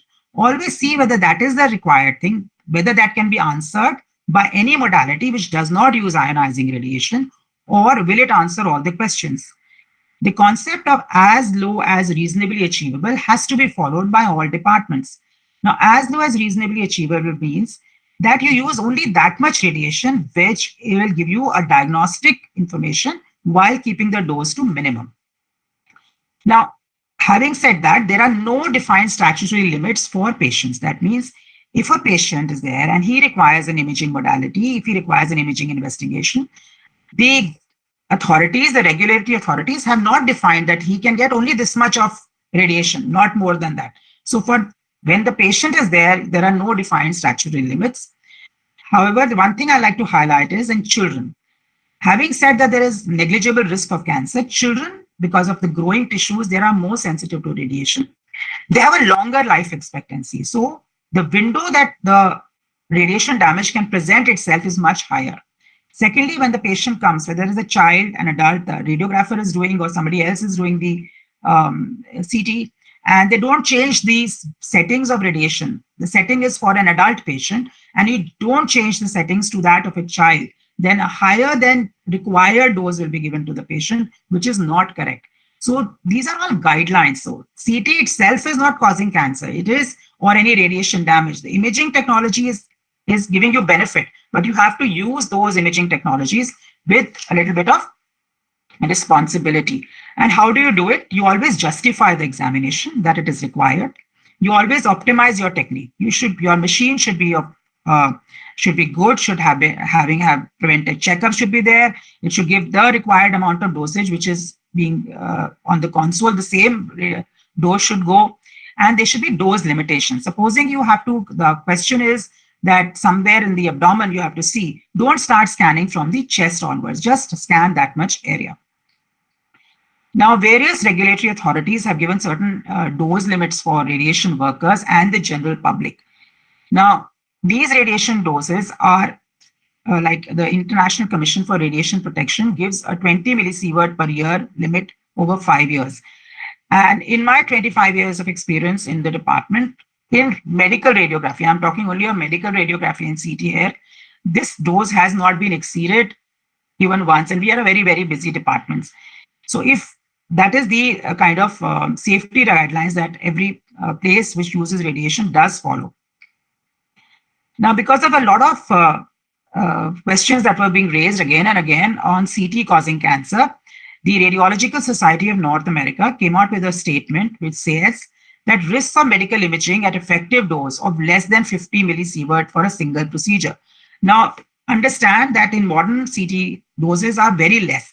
The dose is about 10, not exceeding more than 10 to 12 millisievert for an entire abdomen or chest and abdomen also. So it is 50 millisievert for a single procedure or 100 millisievert for multiple procedures over a short period of time are too low to be detectable, maybe non-existence. And incidence of hypothetical, the word hypothetical, cancer incidence and deaths in patient population exposed to such low doses are highly speculative and should be discouraged. So I think we have sorted out the problem of CT. CT should be used responsibly, should be used where it is required, and especially in children. Now, those were the patients who are sick, who required an imaging modality. What about patients who are healthy and you are to do a screening for them, a screening which involves ionizing radiation? For example, women who have to undergo mammography for screening for breast cancer. Again, this is you are giving radiation to a patient, to a person who is otherwise healthy, who doesn't require it. She's not sick. But mammography has been proven, screening mammography has been proven to the benefits of detecting early cancer, breast cancer, far outweighs any risk that may be there for the patient, for the person to have repeated mammograms annually after the age of 40. And there are guidelines which have been put into place that mammography should have only this much of dose. Those limits have been proposed. For example, one of the speakers before me was talking that even in digital mammography, when you do digital mammography, tomosynthesis and mammo, you increase the dose. You increase the dose, I agree, but still the dose is much less than what is the dose limit that has been proposed by the NQSA Act. Now, coming to the second imaging modality is ultrasound.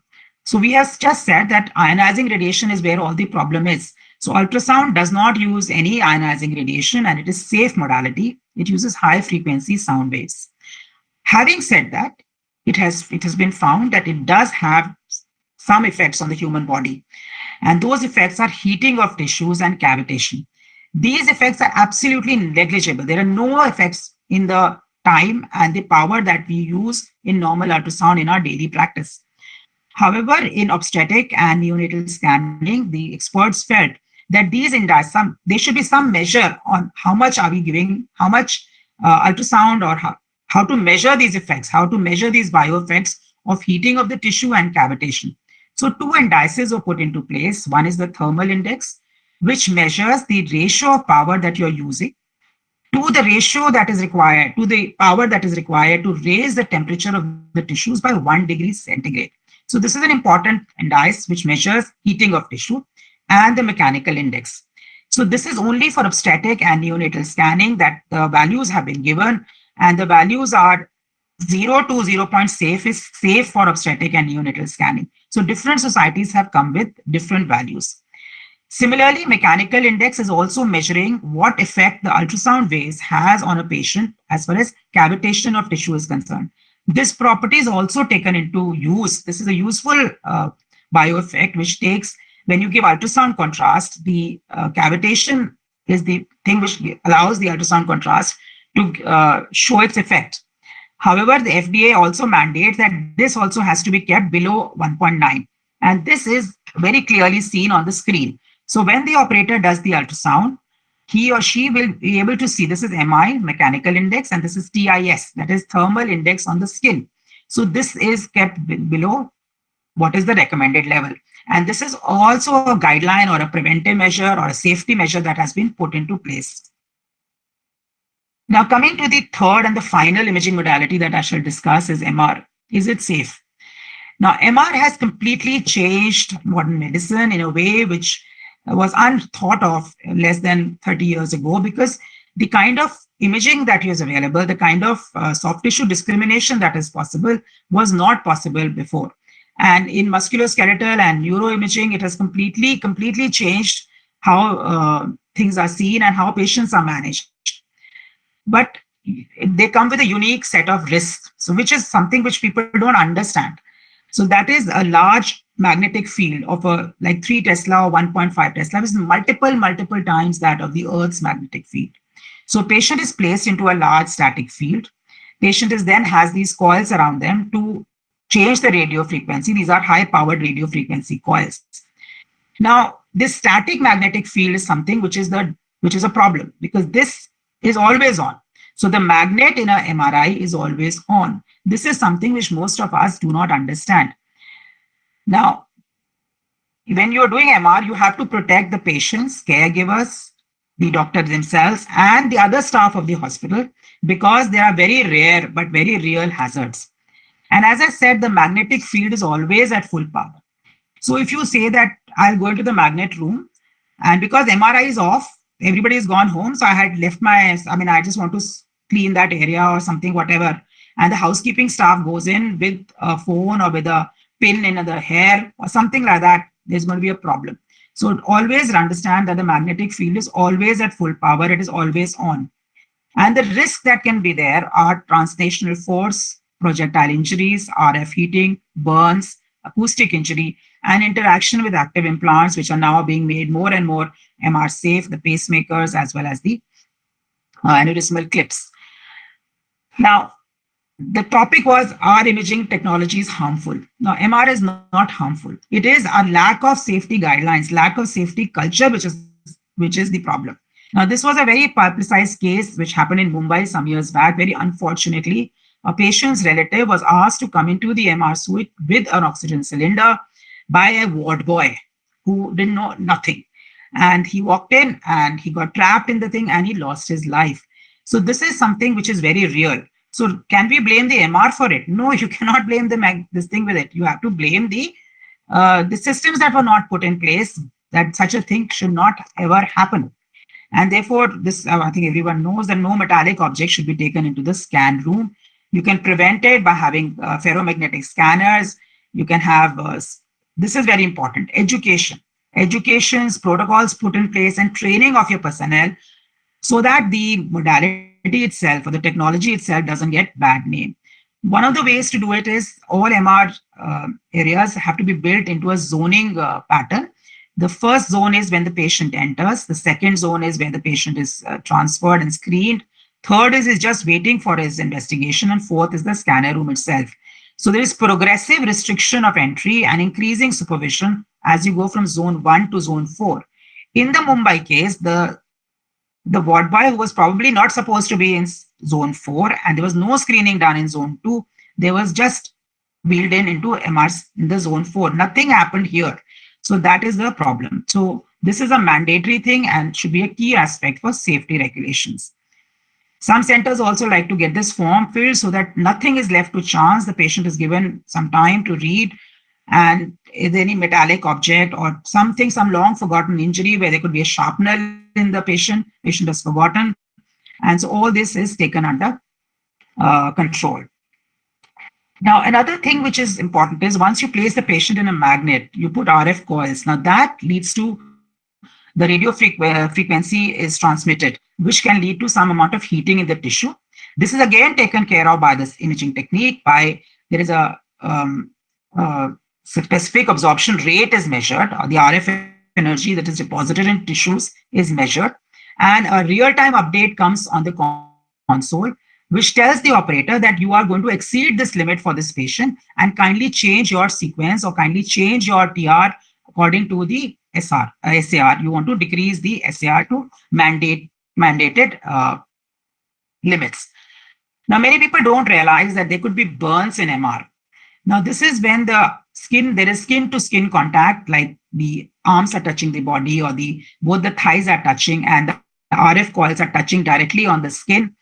And 419 cases were reported in the US between 2000 and 2010 because there is a potential circuit loop was there.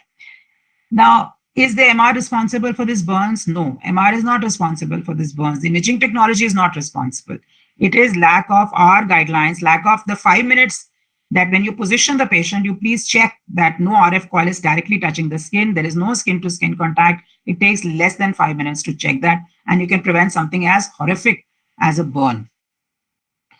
Now, as I heard earlier, also there is a lot of acoustic noise that takes place in MR. This is because of the gradient coils, which make a lot of noise. This leads to could lead to reversible hearing impairment. And there is a potential, it's not been reported so far, there's a potential for permanent hearing impairment. So a lot of work is being done on this as is also being done on claustrophobia.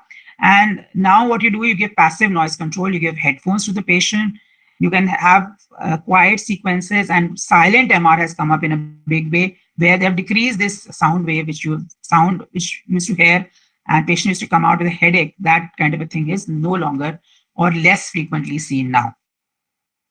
So as I said earlier, there has to be a culture of safety in all imaging technologies, whether it is X-ray, whether it is CT, whether it is MR, there has to be a culture of safety, and the imaging technologies are absolutely safe. There is no real risk to the patient in any of the imaging modalities. Now, contrast, just a word before I wind up, is that this is not actually imaging technology, but this is medicine which is to be given to the patient to better visualize the lesion, which can be iodinated contrast in CT, or gadolinium-based contrast in MR. And they come with their own set of problems, which can, like any other drug, they can cause contrast-induced nephrotoxicity. So patients who are on pre-existing renal disease or diabetes, we have to be careful while giving these contrast. Patient may be allergic to the contrast. There can be severe anaphylaxis reaction. And in MR, the contrast, although does not cause so much allergic but can cause nephrogenic systemic fibrosis. But this is too vast an area. This is like any drug. Any drug you give an antibiotic, it may be life-saving or it may cause an anaphylaxis. So this is something which you have to be prepared for. But you have to give it because it is important to be given for the right diagnosis to be made. So when we come back to this question that was there, debunking radiology myths, are imaging technologies harmful? No, no, and no. They are not harmful. They are, in fact, the greatest advance that is there in modern medicine. It is now not possible for a patient to, have a problem and have an exploratory lab, and you have to do imaging to get the diagnosis. to get a complete diagnosis. In fact, complete diagnosis, I would say. In some conditions, even a pathology is not required. The imaging is so characteristic of that pathology. Having said that, you always have to use imaging technologies with indication, responsibly, and with guidelines, like nuclear energy. Now, nuclear energy gives you a source of clean power without with less money. But the same nuclear energy in the hands of the warmongers or whatever can have a lot of problems. It can wipe out mankind. So similarly, imaging technologies are not harmful at all. They should be used, but used responsibly. So thank you very much for your patient listening, and I'm listening for any questions that can be there on this. Thank you very much, ma'am. And I think you have wonderfully presented almost all the aspects of the imaging technique related harms, and in such a short time. The single important message that probably we both want to give is that the imaging techniques are extremely useful, that they have changed the way that the patients are being treated nowadays.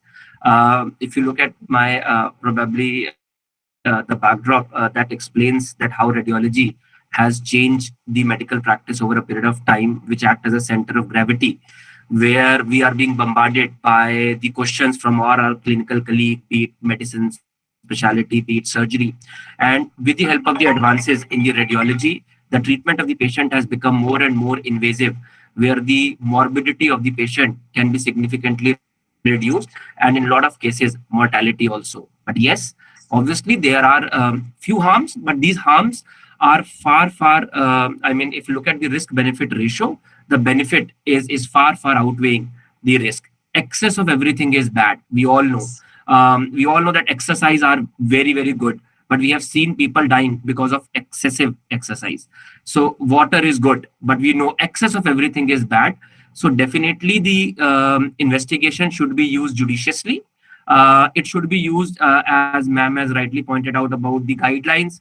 So it is not the imaging that is harmful, it is the lack of safety protocols that are harmful. The unwanted incidents that have happened in the past that have been blown up out of the proportion, and that becomes a big challenge. The radiological investigations are harmful if they are not being used in proper consultation, like unnecessary use of the CT scan when the same investigation or when the same information can be provided by a chest X-ray. We have all seen that in the COVID time, that people have got their CT scans when they were not needed. We as radiologists, we as humanitarian people always believe that radiological investigation should be used, but only when they are changing the management of the patient, when they are providing a useful insight about giving an important case. A patient had a cancer, has an esophageal cancer, you want to decide onto the treatment, whether the patient should go for a palliative management or whether the patient should go for a definitive surgery. Radiological investigation should be performed. There is no doubt about it. It should be performed.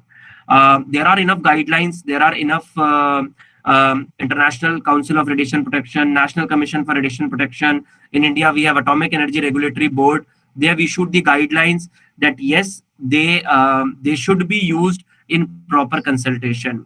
Those who are not from medical background or those who are from non-radiology background in this particular talk, always discuss it with the radiologist about a potential investigation that we can do, the way to reduce the radiation burden in a particular case.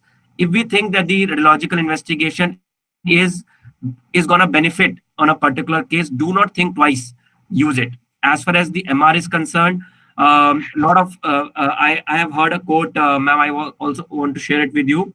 That is MRI. MRI stands for metal results in injury. So, you always have to see if there are external ferromagnetic substances like sharpeners, what ma'am has pointed out, should not be taken inside the scanners. There are MRI safe implants which are available nowadays at almost at all the places. All these orthopedic devices which are available, be it your knee replacement, hip replacement, orthopedic nails, majority of them are titanium made, and they are very much MRI compatible. You can jolly well use them. In fact, a lot of pacemakers are also available which are MRI compatible. So always look at the make, always see that these things can be used. Don't deny a patient a good radiological investigation just because of these myths that are prevalent in the society.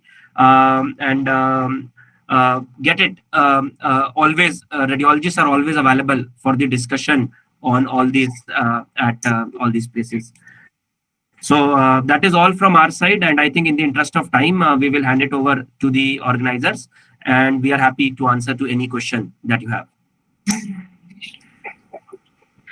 Thank you so much for the gripping talk on radiology myths, ma'am and sir. Thanks a lot for joining us today.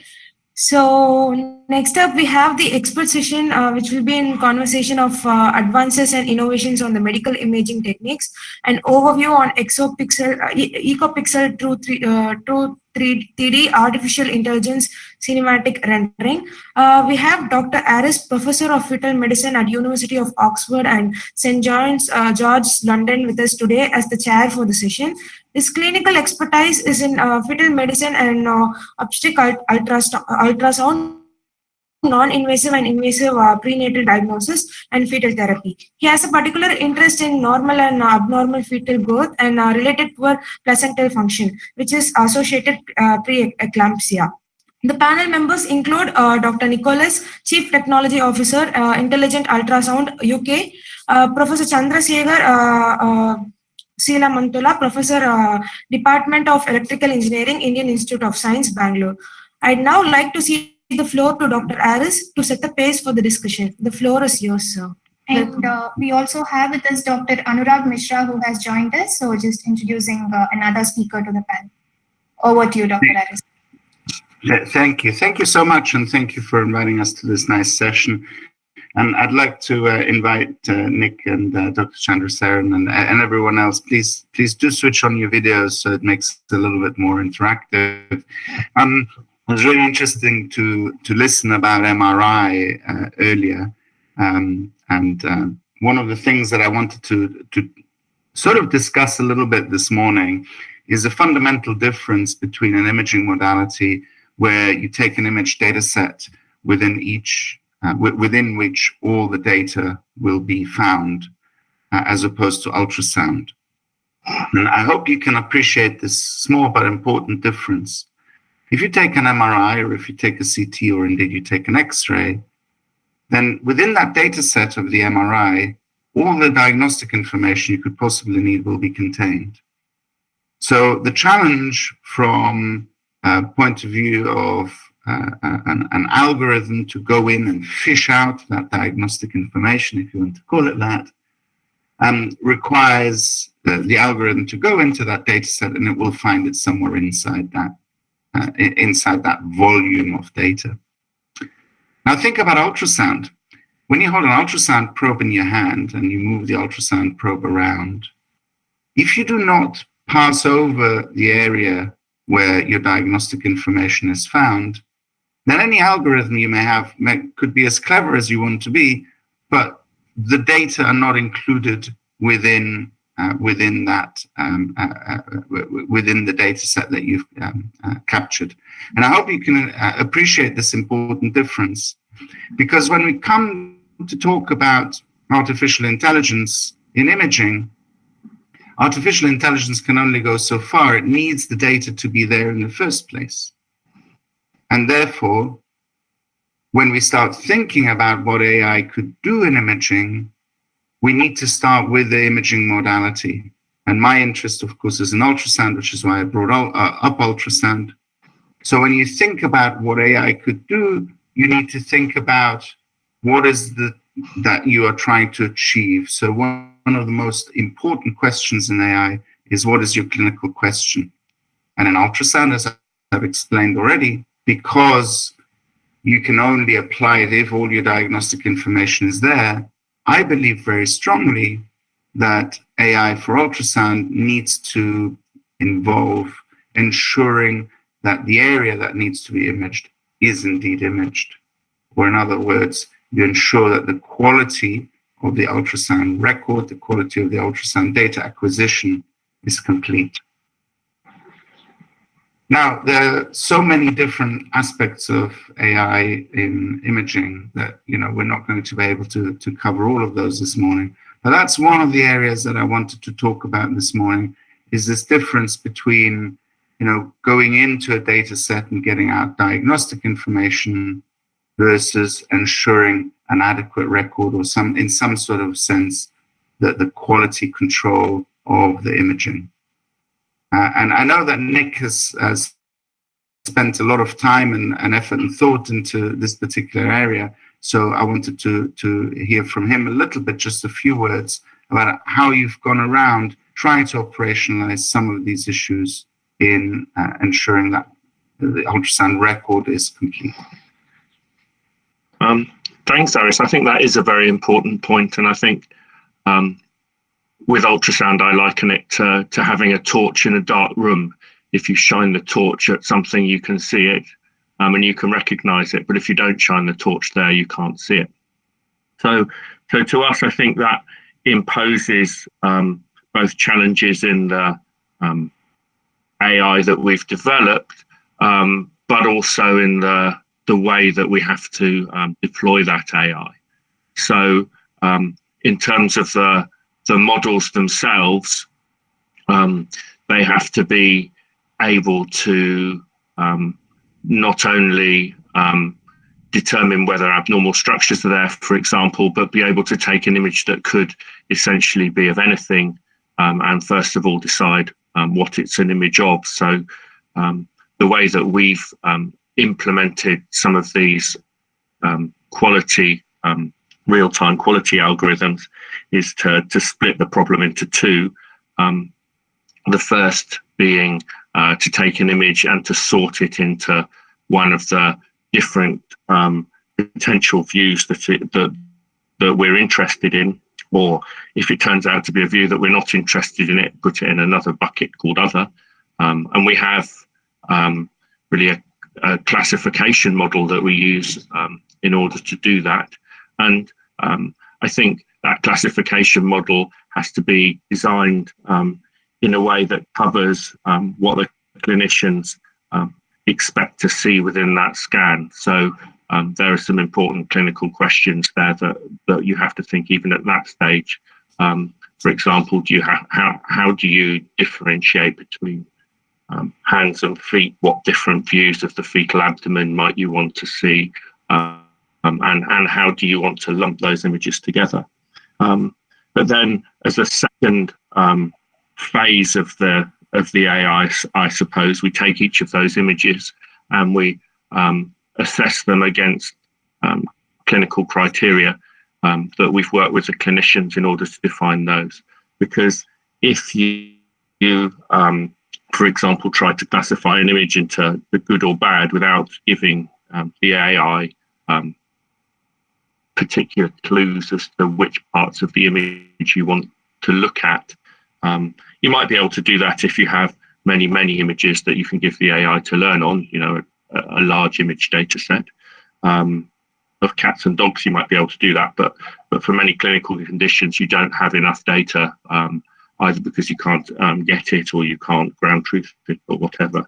So giving the AI clues as to where to look, we do that by segmentation, certainly improves the rate at which you can train and also seems to improve the accuracy. So that two-phase approach works very well with us, for us, and allows us to take an unknown image that a sonographer is looking to record as part of their fetal imaging scan, be able to classify it, be able to assess it for quality, so effectively be able to, at the point that they're scanning, decide whether that image should be is adherent to the protocol that they're trying to scan. So, and then, as Aris says, once you've got that, you know that image is of the anatomical area that you want, so it makes it much easier to be able to assess that for anomalies, either by the sonographer themselves, by somebody reviewing the image, or potentially by the AI itself.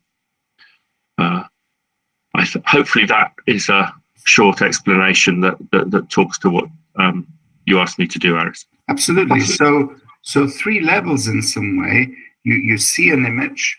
The first question is, what is this image of?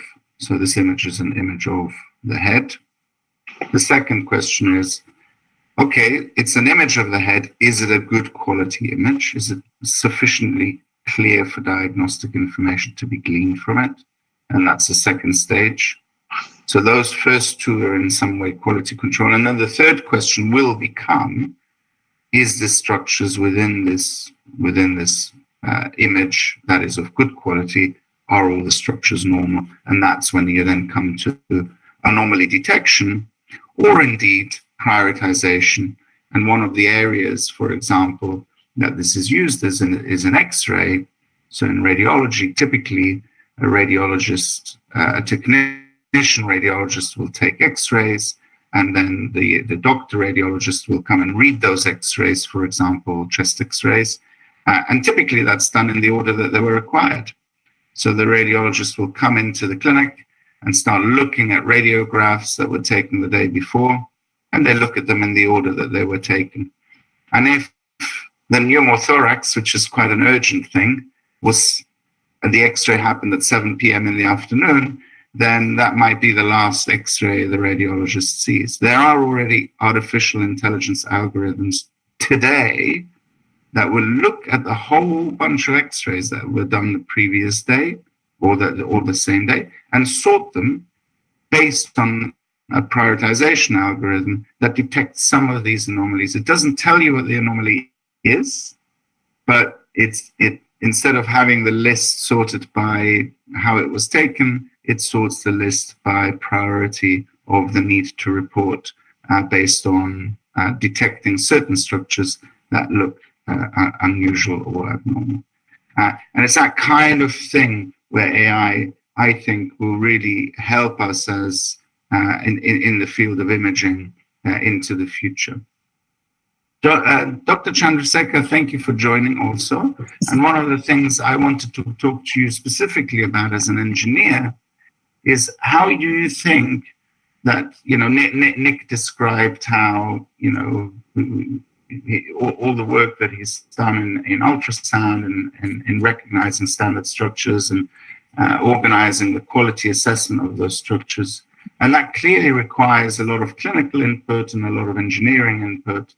But engineers and clinicians frequently work in kind of isolation and silos.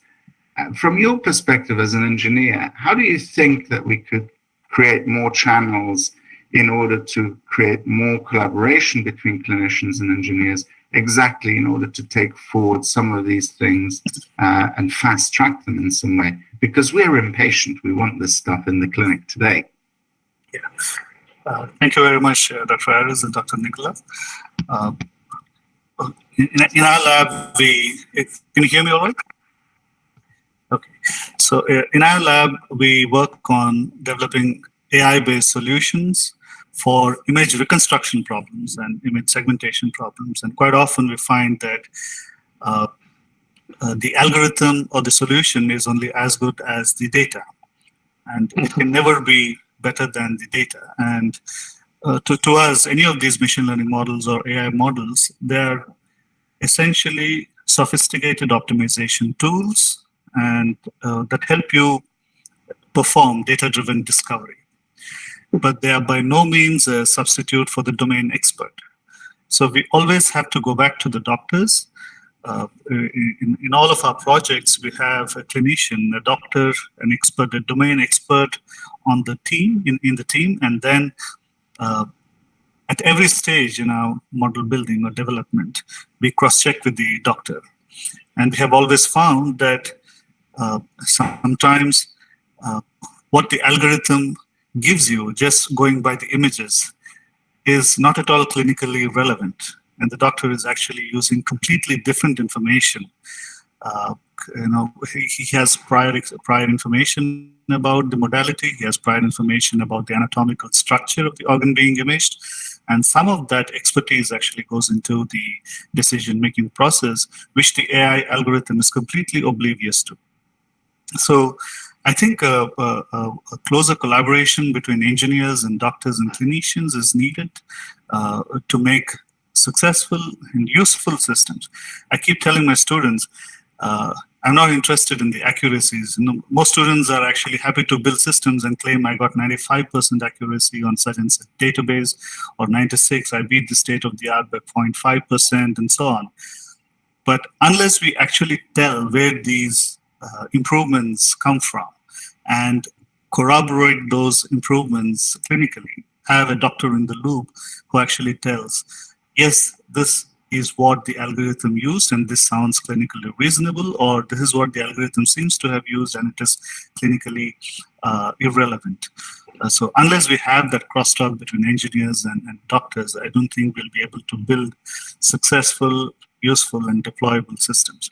At the end of the day, we would like, I would be very wary of going to a radiologist who will completely rely on an AI solution to tell me whether I have a certain type of cancer or not. I would rather have the doctor examine it more closely, use a lot of domain expertise, and let him take how much of a time he would like to or she would like to, but give me a more informed decision. Okay?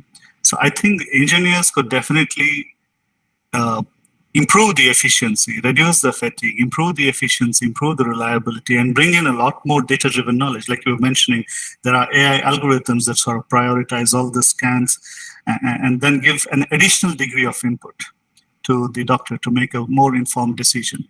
So I think that engineers would be better off building solutions and machine learning models that actually support the doctors, that give them decision support systems, and not something that promises to replace the doctor. I don't think we will ever be able to replace a good doctor. Yeah, thank you, and I will very much agree with that sentiment. And this is a question often asked: Do I think AI will replace a radiologist? And my answer is I don't think AI will replace radiologists. But I think radiologists that use AI will replace radiologists that don't use AI. And the reasons you outline are exactly those.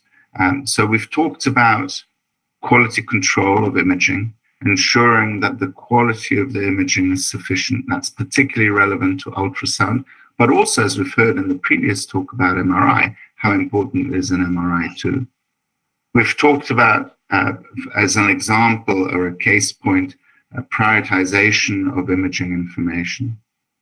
And then, of course, we all know about the global shortage, both of radiographic technologists, ultrasonographic technologists, but also radiologists. There's a massive shortage everywhere. So this ability to optimize workflow is actually really important and can save time.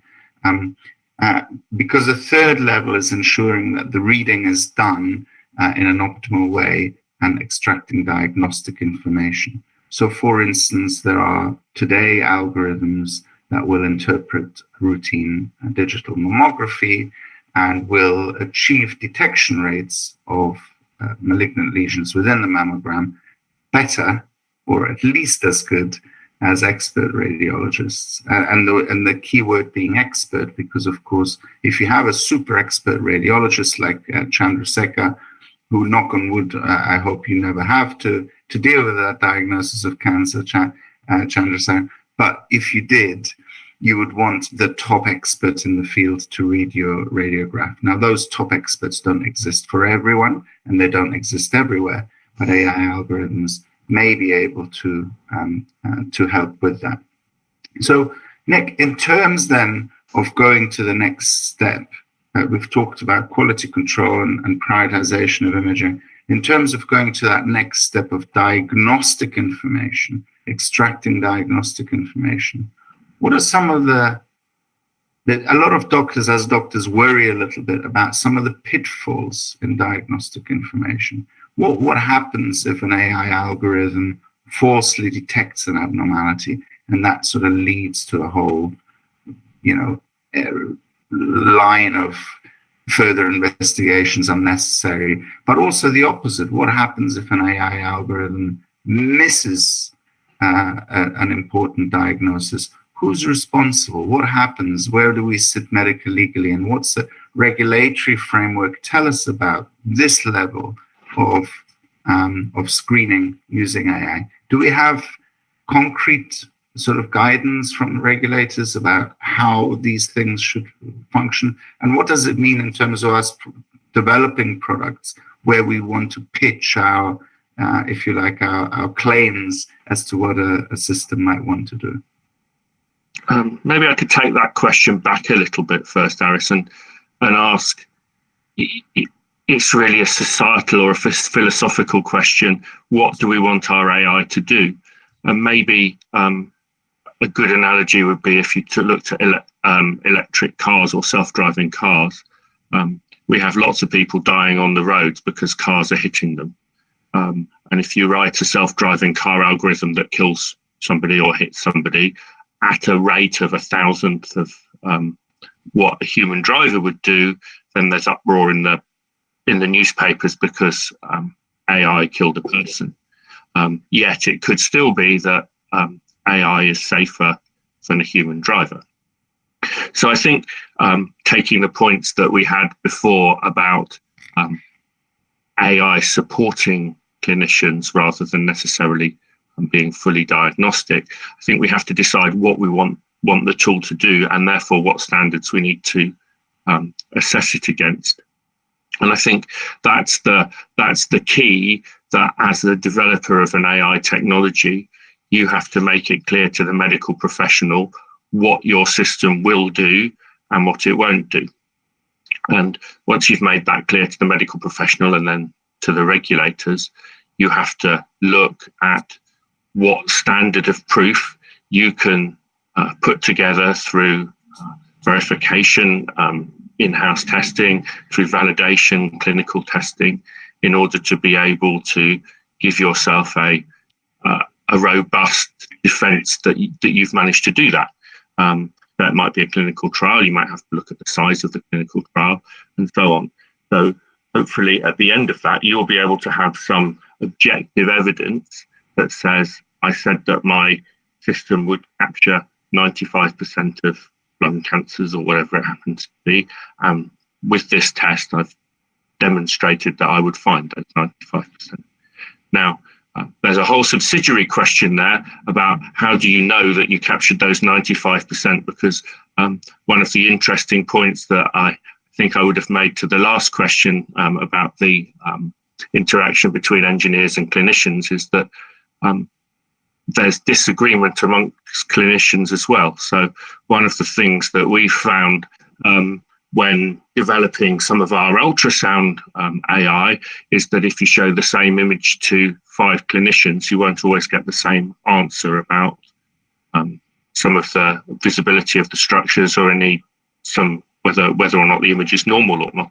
So actually producing that ground truth is difficult, which talks to the same point that not every doctor will give you the same diagnosis if you present with the same symptoms. And the AI needs to be thought of as a peer to the doctors that you would be seeing normally. And I think that that's quite a good way for society to think of AI, rather than being an oracle that always knows the correct answer and the AI is always right and the doctor may be right. I think that's the wrong way around. So going back to the plot, once you've got that data, you have to be able to present it to the regulators, who assess whether they believe that with the proof that you've given, risks remain that your system won't do what you said on the tin. And if it does do what you said on the tin, certainly in the UK and the US, the regulators have approved that. So if somebody's using it in the way that you have defined it to being used, effectively as the company, you're not liable for that because it's an approved product. If somebody starts to use it in a way that you haven't specified, then they're liable because they're using it off-label. But if something goes wrong and you've not given the correct data to the regulators or so on, then potentially there's some liability there. But overall, the regulatory system for medical devices, certainly in Europe and in the US, is a way of manufacturers being able to demonstrate to regulators that it does what they say on the tin, that they've looked at all of the risks, and that's a way of them limiting the liability for what that device does. Otherwise, what's the point in having a regulatory system to be able to protect people from the use of devices? But clearly that does provide and not hide anything, because otherwise clearly that doesn't work. Does that answer your question? Nick, thank you so much. I'm going to move to Dr. Mishra, who I'm so sorry, Anurag, I didn't quite see that you were here. I think because I hadn't appreciated you were on the move. Good morning from London. Good afternoon in India. How are you today? I'm very well. I'm very well, Alison. Thank you. I'm really sorry. I give you the floor for a few minutes just to give us your view on the matters. Yeah. So I think very relevant points you're raising, Aris. Firstly, about the need of collaboration between surgeons and doctors and engineers, innovators, researchers. That is, I think, the big need for overall all the specialties. Be it AI, be it anything. And currently, this group, we are also working very closely on this. Coming April, we are going to have one of its kind multi-specialty collaborative conference at New Delhi, so which will explore setting up one such platform where continuously engineers and doctors will work together and try to sort out the problems of the healthcare, and this being one. I think the point you made about whether AI will replace radiologists, and the way you said that it will certainly replace radiologists who don't use AI, I kind of totally agree with that. Any doctor who shies away from technology or feels insecure about it, I think might lose relevance in near future. So we have to accept technology. Yes, how, in what quantity we should use it, that is, of course, the time will tell. But we have to be open and positive about it. So AI, especially in radiology, I think is going to change the whole game in near years. So that's my quick points at this time. Yeah. Thank you so much. Now, apart from clinicians who interpret the data and engineers who can work with the data, and of course the data themselves, the other small thing we all need is funding. And this is, Anurag, maybe where you can come in again a little bit to tell us about what you just mentioned about this structure that you're building. Because of course there is opportunities for donors to really influence practice here, which is always something that donors are keen to do. But given the nature of this meeting, of the HTIC Healthcare Conclave, I really wanted to see also what you think were the opportunities from the business perspective.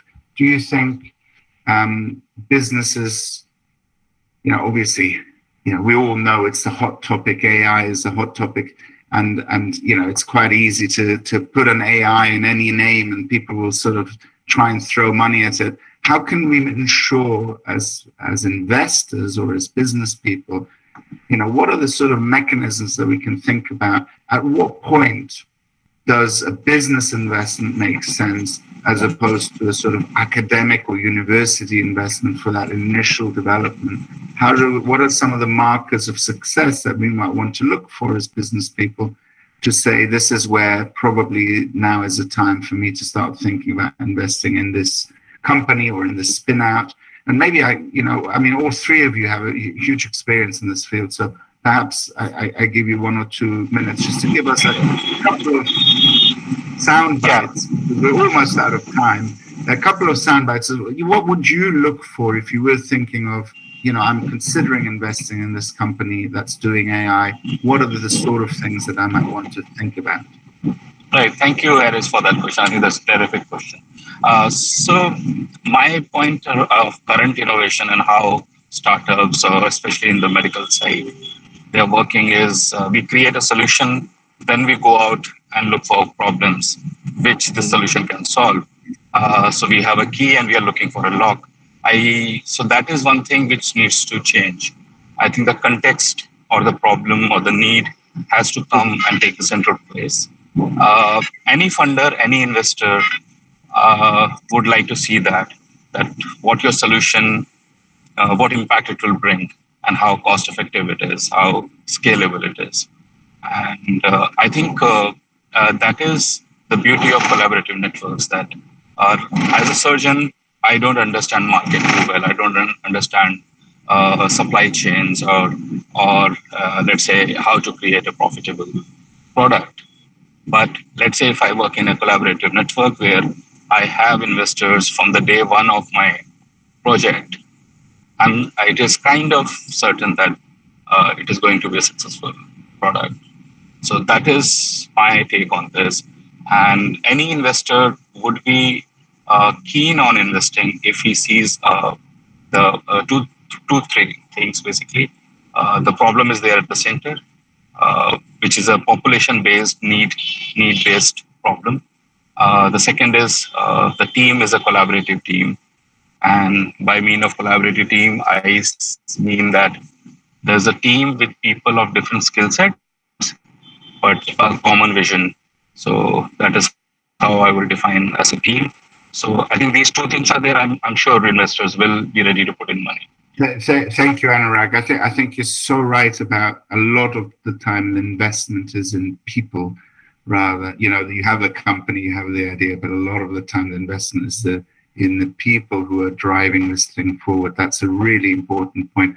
Chandra, what can you give us your minutes worth of advice to those colleagues who are on the business side on this call? Sure, absolutely. I would very much agree with what Dr. Anurag mentioned. First of all, there has to be a need, a pressing need that the proposed AI solution claims to solve. I would definitely place a lot of emphasis on the interdisciplinarity of the team, whether they actually have a domain expert on the team or not. What are the models built on? Is there credible amount of data? And is there enough diversity in the data so that the models can make reliable and accurate diagnosis? And I would also see if there is a mechanism to validate the models developed. Do the startups have a mechanism in place to validate their AI-based solutions and have a provision to upskill the AI? Even doctors have to go, train themselves and upskill themselves from time to time. So must the AI models also be empowered to do so.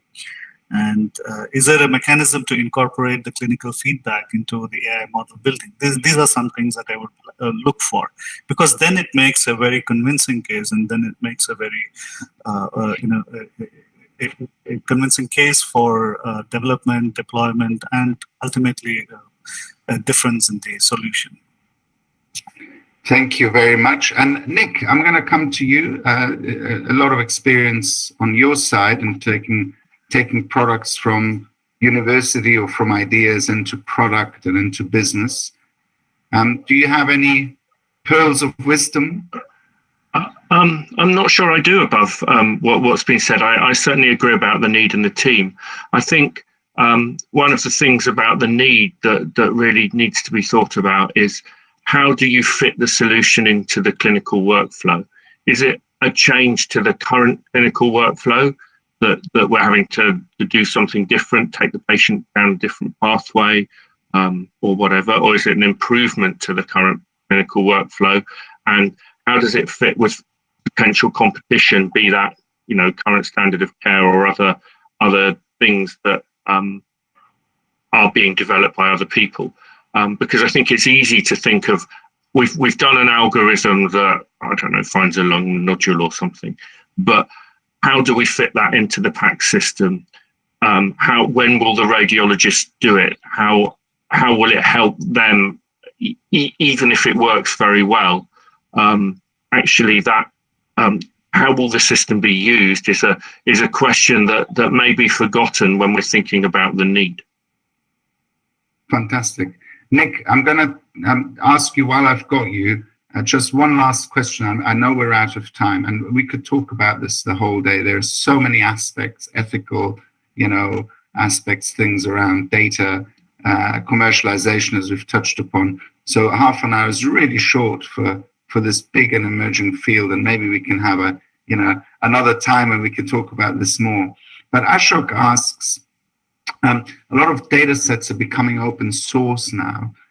And what does that mean for commercialization of technologies that are based on open source data sets? Is it still possible, or does that, does the fact that that the data are open source prevent some kind of commercializable IP, if you like? Do you know that? I think it's a very interesting question, Aris. I think there are, in my mind, two parts to data. There's the data itself, and then there's what does the data mean in terms of ground truth, some of which may be within the data, or others of the data may be able to be ground truth separately. Personally, I think from developing anything, if you're going to develop something that's commercializable, you can't have somebody then produce exactly the same product for no money when you've put the effort into it. I think the other piece to a development is to develop something in a way that allows you to put it through regulatory approval, which is not something that you have to bolt onto the end of a development. It's something that you have to think about from the beginning throughout your whole development. Personally, we're using some open source data within what we're doing, and we've had to augment that with some data that we've had to capture ourselves because the open data wasn't sufficient. I don't view it as something that's going to prevent getting a solution, but I do think that it's not very easy to develop something that becomes a medical device without having to put an awful lot of effort, not just into the development, but into the regulatory part, which means that I think that solutions that are just developed using open source data and the solution itself is made open source are unlikely to actually make it into clinical use because they won't get through regulation. Thank you very much. Chandra, I would love to come back to you, but we're out of time. As I said, this is a big subject area, a really fascinating subject area. We could spend many hours talking about all the different aspects. We've discussed a little bit about some of the basics of AI, how we can go from quality control to prioritization of imaging, to reading, to diagnostics. We've talked a little bit about how we can get the data, how we can get clinicians and engineers to work better together in order to get products out there, and also touched upon some of the markers of success as investors we might want to look out for.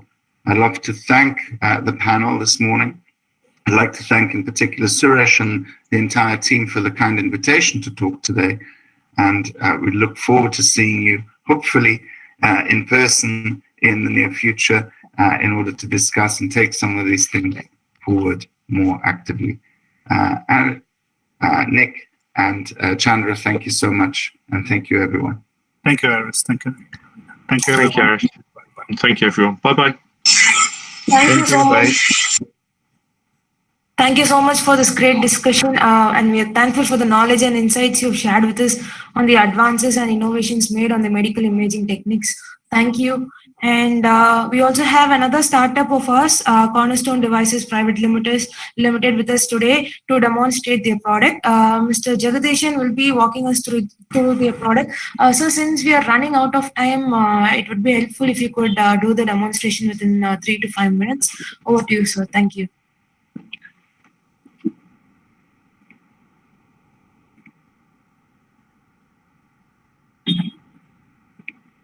Sir, I think you're on mute, sir. Yeah. Okay. Okay. Can you hear me? Am I audible? Yes, sir. Yes, sir. You're audible, sir. Yeah. Can you see my presentations? Not yet, sir. Okay.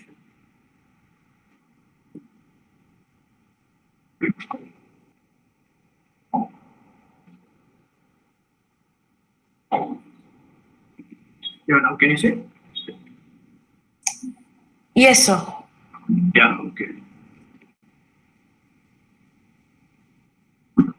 Okay.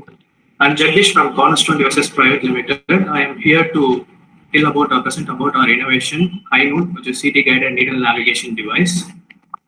So thank you all for giving us an opportunity to present our innovation. Let me give you a quick intro of Cornerstone Devices. Our mission and mission includes to be the global leader in creative healthcare solution and to alleviate pain and suffering using cutting-edge medical technology and allied technology accessible to all.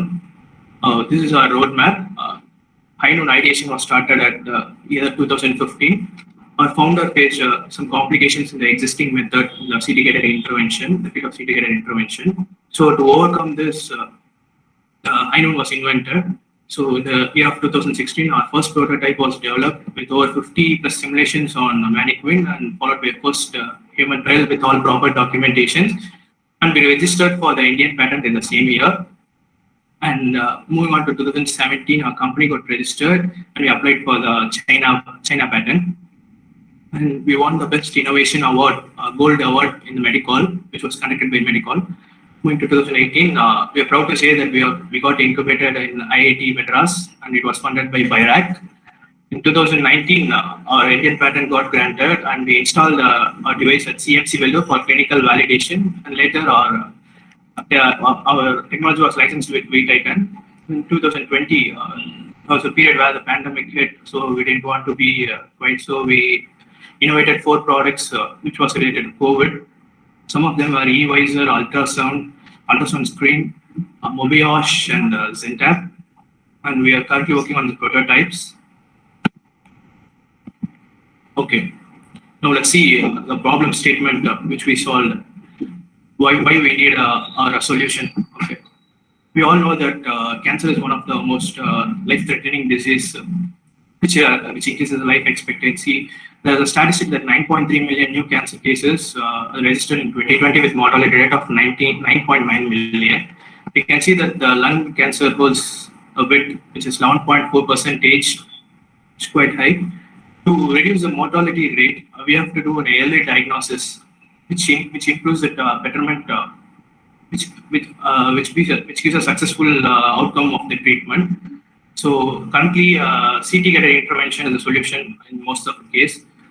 However, very few clinicians can access the early stage target. Early stage targets, what I mean is, even at 10 mm of target or more than 10 mm can be diagnosed, can be easily, the sample can be collected. Early diagnosis involves a 2 mm or less than that, so that cancer can be cured soon.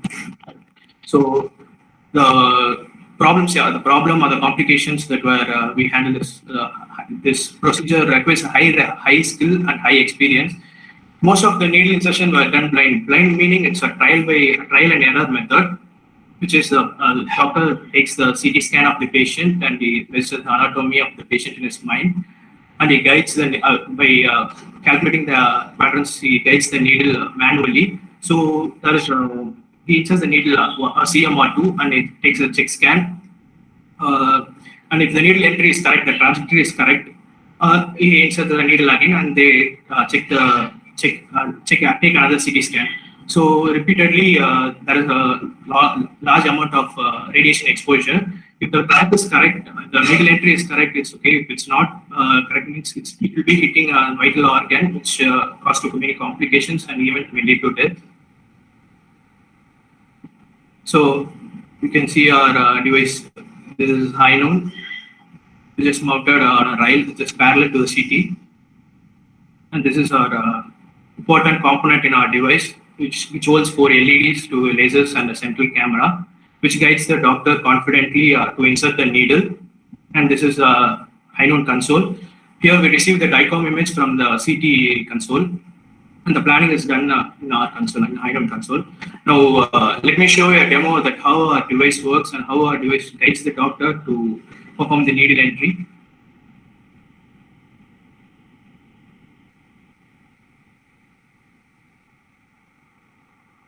Now, the CT scan of the image of the patient is took.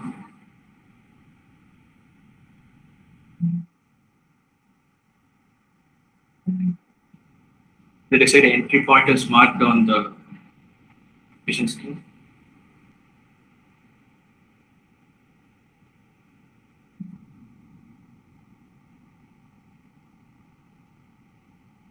Now, this is High-Note console. The image is being transferred from the CT console to High-Note for the ankle planning.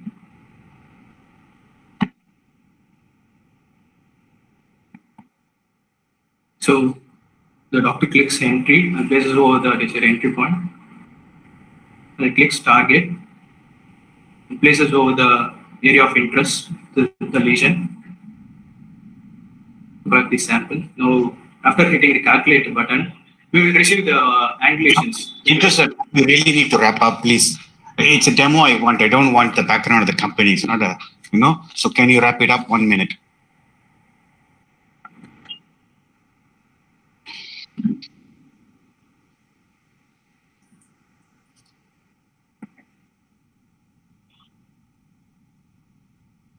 After start,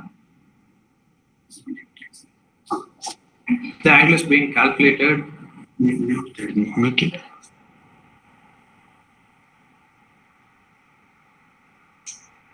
Technician, I need you to wrap it up quickly. The time is running out. Yeah, okay, sir.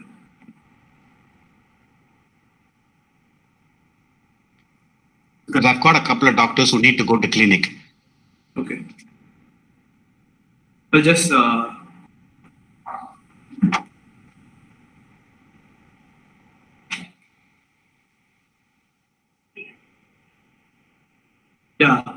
needle is aligned with the help of the laser crosser at the center of the needle, which falls on the needle. He guides the needle with the help of his laser crosser. There are three check scans, checking parts that the doctor uses. One is the shadow of the needle head, which falls on the laser limb, and the crosser, which falls on the needle head. So this is a check scan which is taken.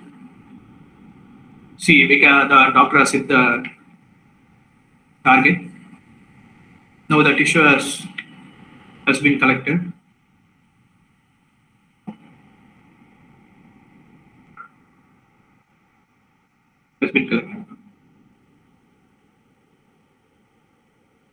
This is a post-back.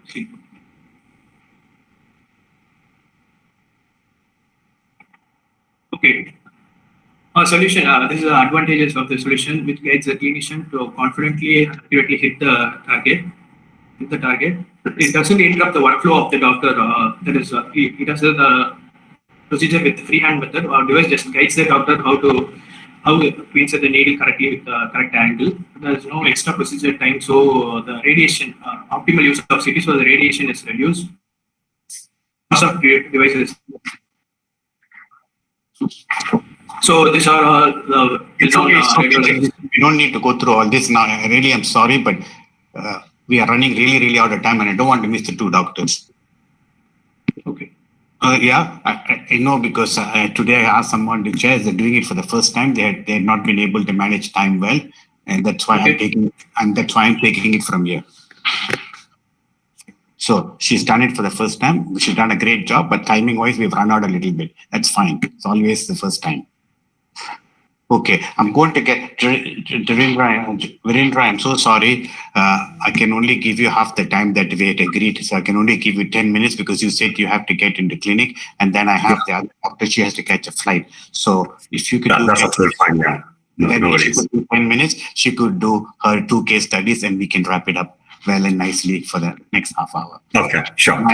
My apologies for this.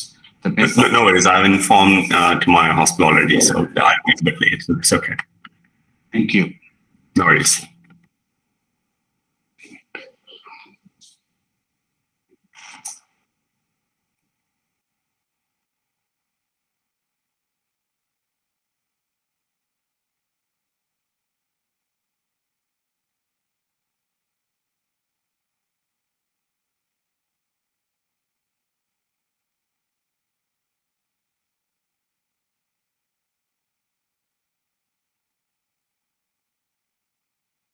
Go ahead with your 10 minutes talk. Instead of 20 minutes, you can go ahead and talk because the other speaker prefers to do her 2 case studies because conversation might not work. So please go ahead. Is you on mute? See. You're on mute. Please go ahead.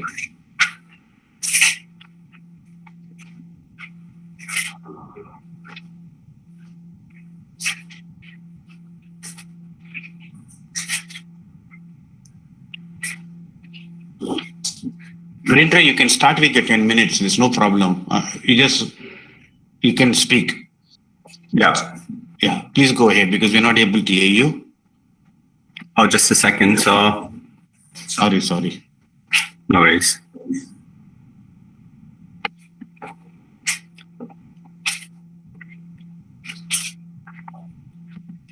So I'm just trying to. Sure.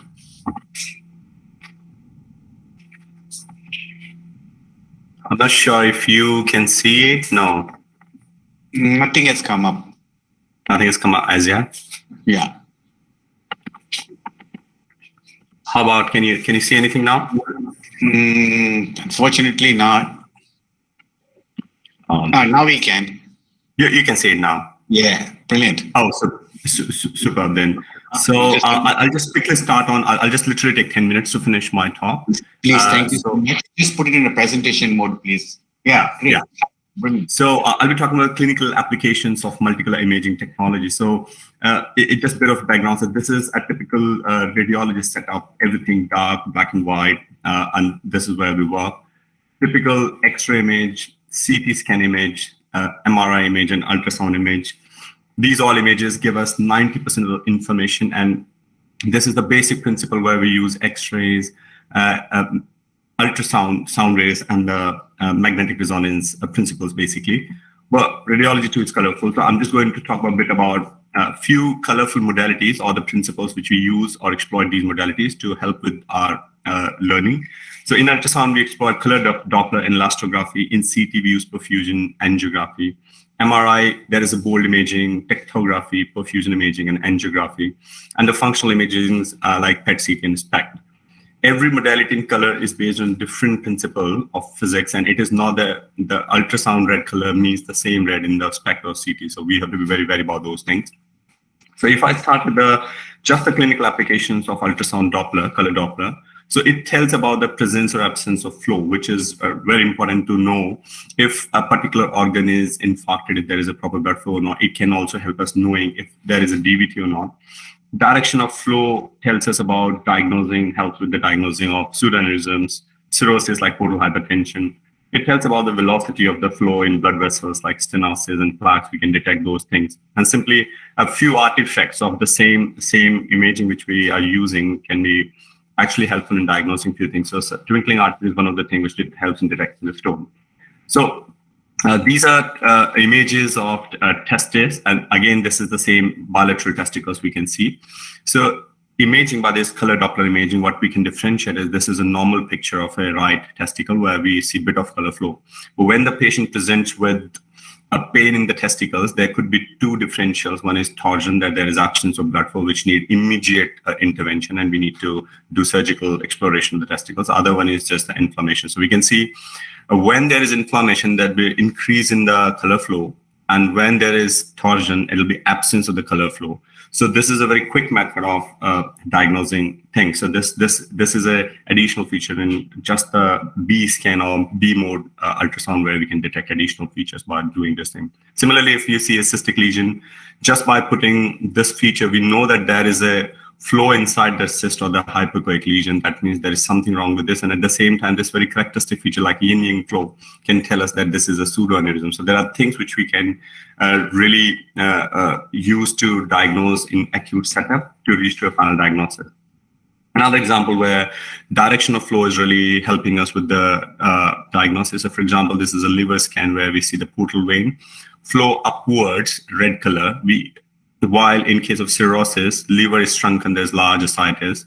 By the same time, flow has changed to different. So ultrasound color Doppler is based on actually the same Doppler principle of sound, where if something's moving towards the probe, will show increased frequency and something's going away, would be reduced wavelength, so increased wavelength, reduced wavelength, and we can give them a color coding. So this is a small principle or a sort of AI principle which we can exploit to get to the more diagnosis. Similarly, absence and presence of color flow. So these are the vessels normally would look like this. Hypoechoic, bit of artifacts inside it. But when we actually put color, we would know that this one is not taking any color up. So it's one of the vein is thrombosed. And I've just talked about the artifact. So this is a urinary bladder. We can see distal ureter. There is a bright focus, which is most likely a stone. We know by our B mode ultrasound experience that this is a stone. But when we add this color Doppler, if this twinkling artifact is really kind of confirmatory that it's a stone, and we are not dealing with just an artifact or sometimes, some debris inside it.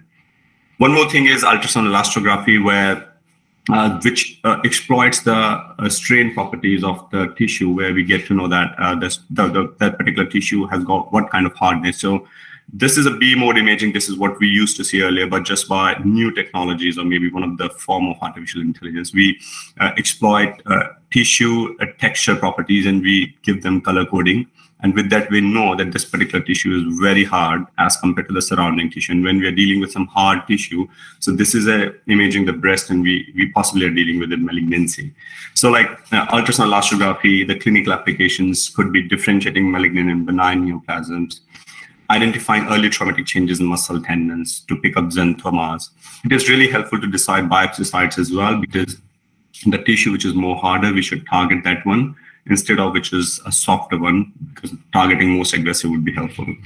Assessing liver fibrosis without doing biopsy can be, this could be a very good tool where it can give us a fair bit of idea that the liver is very hard, which is possibly suggesting we can actually semi-quantitatively give some values as well that this is this hard.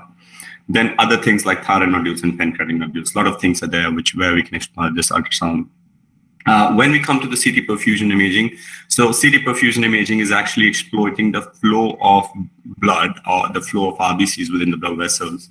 And this can actually help us in detecting infarcted or ischemic tissue, where we need to differentiate if it's salvageable, which is known as penumbra, and which is non-salvageable tissue, which is infarcto. Because based on that, if there is a large penumbra, we can take our intervention. So it is very important for us to know, and for the clinicians as well, so that they can see just by the pictures that this tissue is more penumbra tissue or this is more infarcto. So we use various principles like mean transit time, time to peak. I'll not go into the details of those things, but eventually, based on those flows, computer just generates some images, and based on those images, we can actually find out that this tissue needs surgical intervention, or do we need to do anything at all, or it has gone dead already or necrosed already. Similarly, like CT angiography with 3D volume rendering images, which creates such a nice pictures just by using the CT attenuation values of the contrast, the iodinated contrast which we're using, and it can create such beautiful angiographic images non-invasively without having to do any interventional procedure.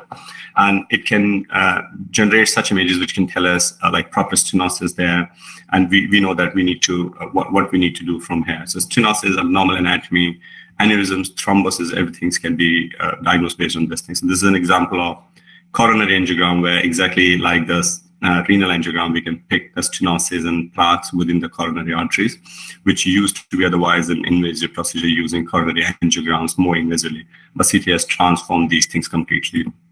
When it comes to MRI, few color imagings were like tractography. Again, I'll not go into the principle, but tractography is based on the diffusion tension imaging, where it exploits the property of flow within the neurons. We know that the water flows more along the axons, and when one axon connects to the other, it forms the white matter tract. So we can actually explore the anisotropic or Brownian motion of the water along that particular route rather than transversely or perpendicular to that direction, and can exploit that principle to generate colorful images, which can then tell us whether this particular white matter tract is just deviated. Has it been infiltrated by something, or has it been completely destroyed by one particular lesion? So like focal cortical dysplasia, multiple sclerosis, peripheral nerve pathology, tumors, those things we can very nicely see. So for example, in this case, there's a very aggressive tumor we can see on the normal contrast enhanced MRI. But when we do tractography, we know that this particular lesion has caused, is along the periphery of this particular white matter tract. And it is kind of destroying this partial part of this thing. So this is really helpful to actually plan surgery, and the clinician would be, just on the basis of this, he possibly might not be aware of what he would be taking on, but based on these images, he possibly would be more aware just by the visual looks of these images that what he would be dealing with when he would be actually operating on the patient. Similarly, this is a case of aggressive glioblastoma multiforme or aggressive astrocytoma, focal lesion with diffuse edema, and we do not know where all the tumor is, but we know when we did the tractography that this part of the white matter tracts are completely destroyed in this portion. But this part is better infiltrated because we can see a bit of edema there, or maybe some tumor tissue which has gone between the fibers. So these imaging, colorful imagings, really help us to reach a particular diagnosis. Similarly, in MR angiography, we use one of the technique, time of flight, which can use some MRI principles, magnetic resonance principles, without having to do any invasive procedure to get MRI brain or MRI of the angiography images of the renal tract or wherever in the body, any peripheral vessels, without having to do any invasive surgery or anything. And this really gives a surgeon a very nice 3D pictures where they can plan their surgery in a better way. And at the same time, they can pick other small lesions as well. When it comes to blood oxygen level dependent imaging, so BOLD is one of the functional imaging, the MRI, which kind of detects the activity within the brain. So it explores the properties of oxyhemoglobin and deoxyhemoglobins, so deoxyhemoglobin happens to be a paramagnetic compound, and which kind of dephases the protons within the MRI gantry. So it would reduce the signal, while more oxygen containing areas would show the activity, and hence we would be able to pick that particular area is the more active area, like in cases of seizure or in cases of any other active lesion where we need to discern or plan surgery, and to decide which is the eloquent area and which is not, or which are the visual cortices and other things, by exposing that particular stimuli to the brain. When we come to the perfusion imaging in MRI, we exploit the arterial spin labeling. Again, this is a way of non-contrast. We won't be even giving the contrast to the patients, and this can be really helpful in patients who are pediatric patients who are with chronic renal failure. These multicolor imaging will get just by using the principles of MR, where we would label the RBCs, and we'll get these MRI perfusion images, which again exploit the same thing, predominantly cerebral blood flow. And just by looking into the penumbra in the ischemic conditions, and by looking into moya and vascular reserve, everything can be just seen by these colorful maps, which can easily be interpreted as compared to the more complex interpretation of the other T1, T2, and the pulse echo sequences. So there are various methods of doing it, but this one, the first one, arterial spin labeling, is without using contrast, and the dynamic susceptibility contrast and dynamic contrast analysis would definitely need contrast, so cannot be used in the pediatric and CRF patients. When it comes to functional imaging, we are talking the positron emission tomography, which uses 16,4-deoxyglucose, and the SPECT, which is single photon emission computed tomography. And straightforwardly, these can be used. The clinical implications are like in differentiation of radiation necrosis and recurrence, specifically uses to stage tumor and to look for metastasis, Caesar focus, hibernating myocardium. There's so much to it which we can go in detail, but we need to be very careful at the same time about the pseudopositive areas, which could be like granulation tissue or inflammation. So for example, in this image, we can see, we need to know which are the normal areas, but at the same time, when we see much more activity elsewhere, we know that these are the additional areas of metastasis or the other primary lesion. So these imagings and the colorful imagings literally gives a wider picture to any layman, or maybe any clinicians can just interpret them very easily as compared to the more complex CT actual images in more detail. Last but not the least, the SPECT imaging, which is positron emission tomography, is a nuclear method where we use technetium-labeled radionuclides, which are specific to a particular organ. So for example, technetium-99 system AB is very specific of parathyroid, and similarly system AB is very specific to myocardium. So what we would do, we'll label technetium-99 to system AB, which will emit then positrons, which positrons will be then detected by gamma cameras and would make these beautiful colored images. So we know, so like for example, in this case, this is positron emission tomography with the patient with the epilepsy. So this is the interictal phase when there was no seizure. So this was the case where the patient was in epilepsy. When we overlay the two images, we found that this is the area which is causing the generating the seizure, and we know that we are possibly talking or dealing with temporal lobe sclerosis, and we can then treat it surgically. So it can really help us knowing which area can be surgically treated and which cannot be. So SPECT imaging, these will give us a broader picture. Just to conclude my talk quickly, multicolor imaging has a wide range of clinical implications. Each imaging modality is based on a different law of physics, and so are colors in different modalities. Correct knowledge of clinical applications is essential for correct use of imaging. And it's high time to embrace AI, because I believe these all are bits and pieces of artificial intelligences which were there, which are really helping us so far. And I believe what we are seeing and what is coming now in future is going to change the diagnosis and patient management hugely. So we definitely need to embrace it. Thank you. Any questions? Thank you so much. I'm so sorry we are rushing and going here and going there. I forgot to introduce Virendra is actually a consultant at the National Health Trust in London. And he's also an author. He is a contributor to a book on tumors of the stomach and duodenal, which is by Ames, a book on review of radiology. So sorry that I didn't give you a proper introduction. That's because I missed both of you giving a presentation. I'm going to hand it back to my young intern to continue with it. I think we are now sort of slightly late, but still.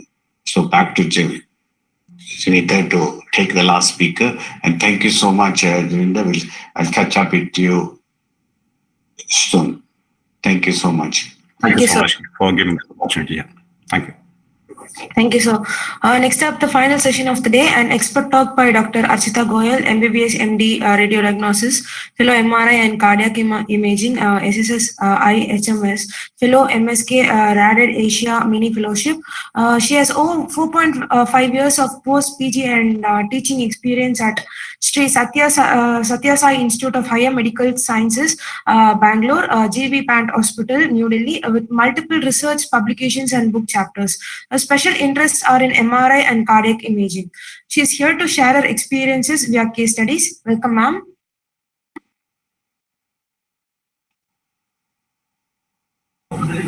Ma'am, I think you are on mute, ma'am. Hello. Hi, can you hear me now? Yes, ma'am, you're audible, ma'am. All right. All right, I'm just going to share my screen. Is my screen visible? Not yet, ma'am.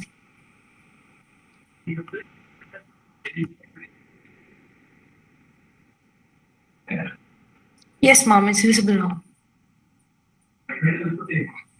All right. Hello, everyone. I'm Dr. Archita, and I'll be presenting a couple of cases in front of you. And first of all, I would like to thank HTIC, IIT Madras for having me over. Without wasting any time, I'm going to start with my presentation. So today I'll be presenting something which is called as the aortoatrial tunnels, and it is an extremely rare cardiac anomaly, which is very difficult to diagnose. And I also presented the same thing in a Radiological Society of North America, which is one of the most prestigious radiology conferences. All right, so before we begin with a complex cardiac anomaly, I will like to discuss some basic anatomy of the heart. All of you must be aware of the fact that human heart is a 4-chamber heart. That is right atrium, right ventricle, left atrium, and left ventricle. Okay. And a right atrium drains the blood into the right ventricle, and from right ventricle it goes into the pulmonary arteries, and left atrium drains the blood into the left ventricle, and from there it goes into the aorta. All right, so here we have a box diagram. From the right atrium is receiving the deoxygenated blood from the rest of the body via SVC and inferior vena cava, as well as the coronary sinus, and it goes into the right ventricle, and from right ventricle through pulmonary arteries it goes into the lungs, where it gets oxygenated, and from lungs it is coming back to the left atrium via the pulmonary veins, and from there it goes to the left ventricle and again to the aorta, to the rest of the body. All right, this is the SVC, this is IVC, this is the right atrium, this is the left atrium. So again, we have the same diagram. Left ventricle is giving off pumping blood into the aorta. All right, this is the left ventricular outflow tract. So if we take this is basically a 5-chamber view of the heart. That is four basic chambers as well as the left ventricular outflow tract. So if we take the section of the heart just above this level, we will get what is called as the aortic root. So aortic root has annulus, valves, and the sinus of Valsalva. All right, so we have 3 coronary sinuses. Humans have 3 coronary sinuses. The right coronary sinus, which gives rise to the right coronary artery, left coronary sinus, which gives rise to the left coronary artery, which further divides into LAD, left anterior descending, and the left circumflex artery. And then we have the right posterior sinus. This is called as a non-coronary sinus. It does not give rise to any of the arteries under normal circumstances. So coming back to our topic, aortoatrial tunnel, as the title says, it is basically an extracardiac vascular tunnel which arises from the aorta and drains into the atrium. And it is an abnormal tunnel. So let us see how it develops. The most important theory is the congenital weakness in the medial layer of aortic wall. So how does it work? We saw this section before. This is the right atrium, right ventricle, the root of the aorta, and here we have the left atrium. So what this theory says is that because the wall of the aorta is weak, it has congenital weakness. Because of that, it dilates under the high flowing blood inside the high pressure flowing blood inside the aorta. All right, we already know that the inside aorta, the normal blood pressure is 120 by 80 millimeters of mercury. Under that pressure, under that high pressure, one of the walls, coronary sinus, it dilates. All right, it dilates, it has aneurysmal dilatation, ultimately forms a tunnel, and over a period of time, this tunnel enlarges, tracks, and it ruptures into one of the low pressure cardiac chambers, such as the right atrium or the left atrium. All right, this is what is happening here.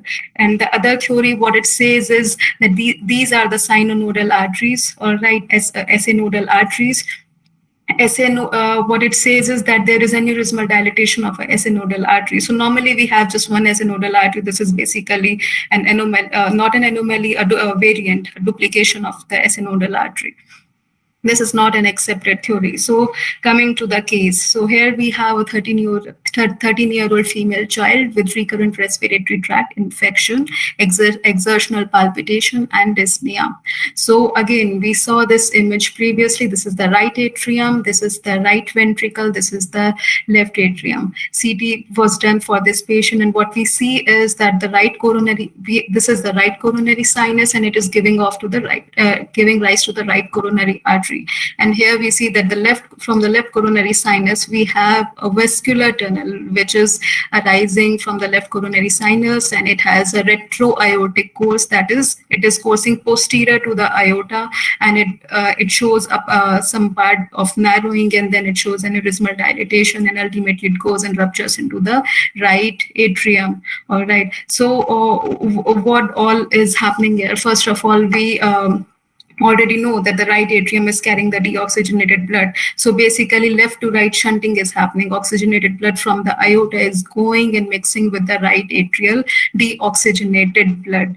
All right. And one of the major problems what is happening here is that the right atrium, because it's a lower pressure chamber and it is not as muscular, so it is not equipped to handle such high pressure, so it dilates, and the right atrium pumps the blood into the right ventricle. And even the right ventricle, though it is a muscular structure, it is not that muscular. It is working very hard to push all of that extra blood out of the right ventricle, and ultimately it gets tired. All right, it is overworked, it gets tired, and ultimately it also dilates under pressure. So there is right atrial dilatation, there is right ventricular dilatation, and ultimately there's also going to be dilatation of the pulmonary arteries, and the patient is going to develop pulmonary arterial hypertension in this case. And that's with the exertional palpitation and dyspnea. That is why the patient is having these problems, because of the pulmonary arterial hypertension and congestive cardiac failure. All right. One more important thing that we see here is that when we have a small artery, this artery which is arising from the tunnel itself. Now this artery which runs in the left atrioventricular groove, this is the LCX, left circumflex artery, and we see that in a lot of case, like whenever we have a IO2 atrial tunnel, the coronary arteries, either they arise from the tunnel or they arise from a separate opening from the coronary sinus.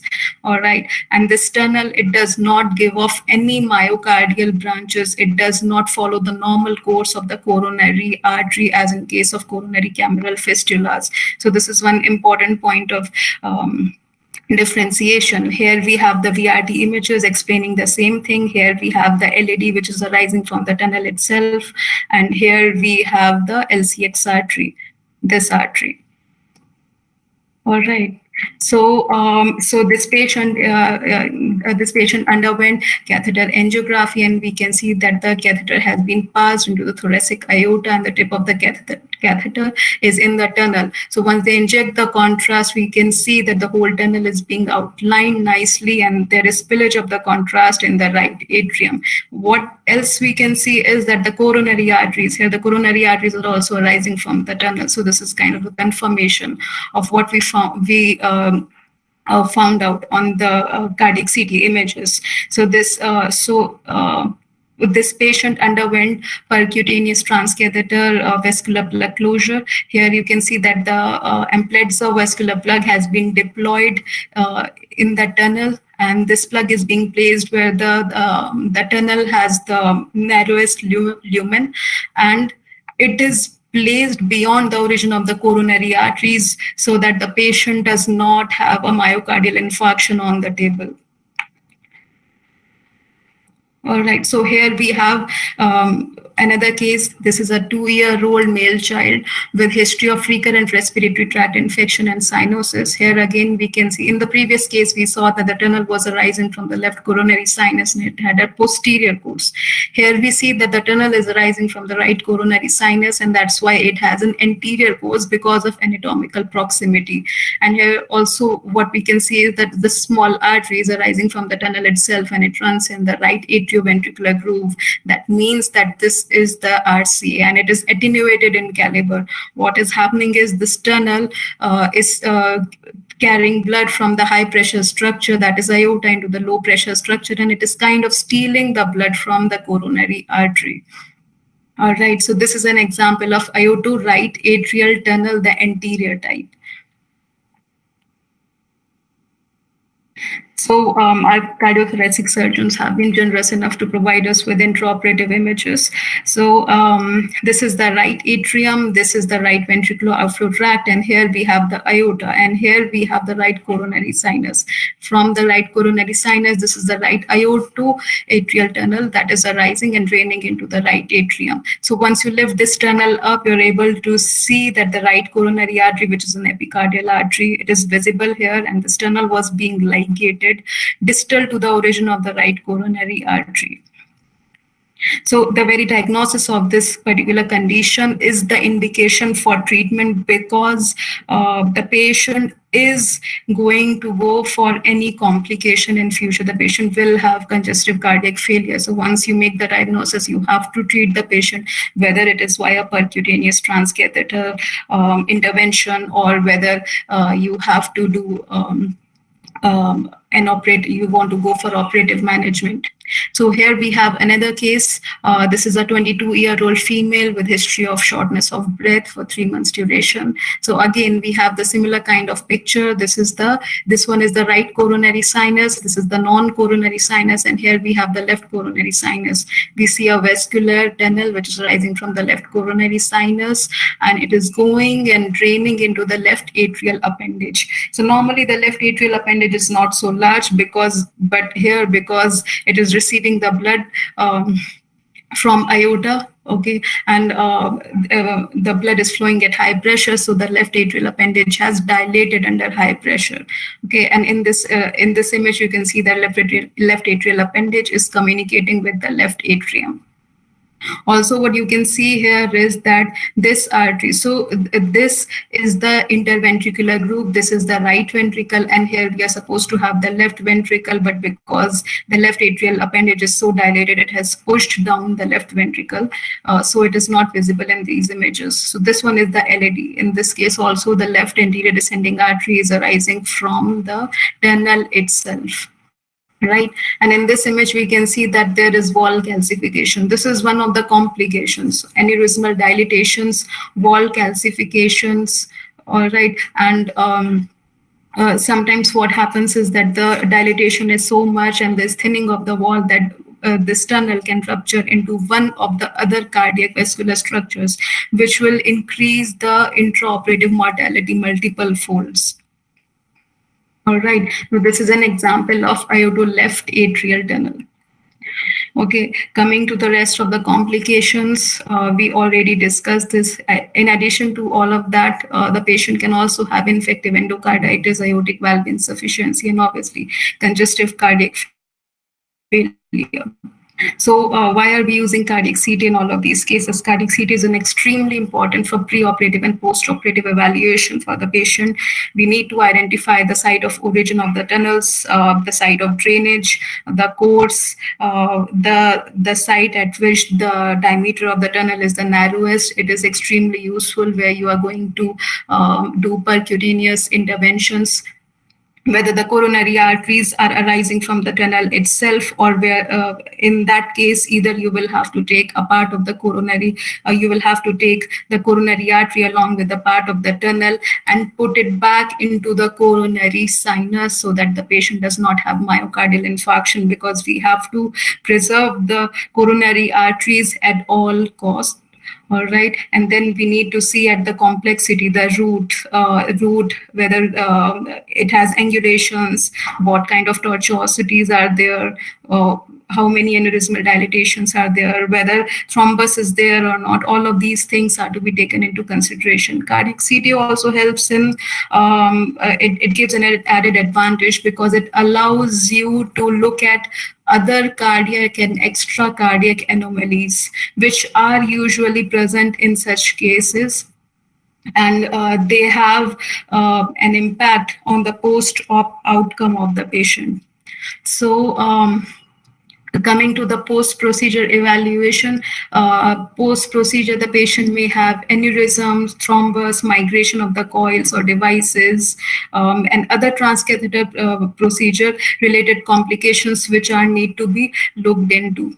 In cases like coronary spasm, dissection, or perforation, since these are emergency conditions, usually they directly go for catheter angiography, which is an invasive procedure. But definitely the patient can be followed up with cardiac CT when the patient is stable. So, so before I end my presentation, I would just like to say, in present scenario, we have a lot of post-processing softwares which allow us to trace the entire course of the coronary artery and even label them beautifully. But when we encounter such rare cases such as aortoatrial tunnel, on which very less data is available, and not much research or literature is available. In these cases, the artificial intelligence tools, they fail, and you need an expert opinion to make the diagnosis. And we need to see how the doctors and the engineers, they can work together to solve the problem. Thank you. Thank you for this great presentation, ma'am. Thank you for this wonderful session explaining both the clinical and the engineering perspective. Now that we have reached the end of the session, I'd like to invite Ms. Reshma to deliver the word of thanks.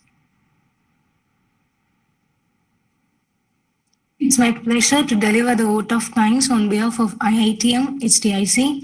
Firstly, I would like to thank our CEO, Mr. Muthusingaram sir, for his unstinted support and guidance for this event.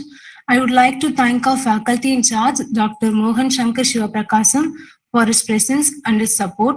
I'd like to extend a sincere thanks to our keynote speaker, Dr. Manish Diwan and Dr. Suresh Sheshadri, and all the moderators for the excellent job on impressively moderating today's panel, and the speakers in the panel discussion and the expert for the valuable contribution and insights.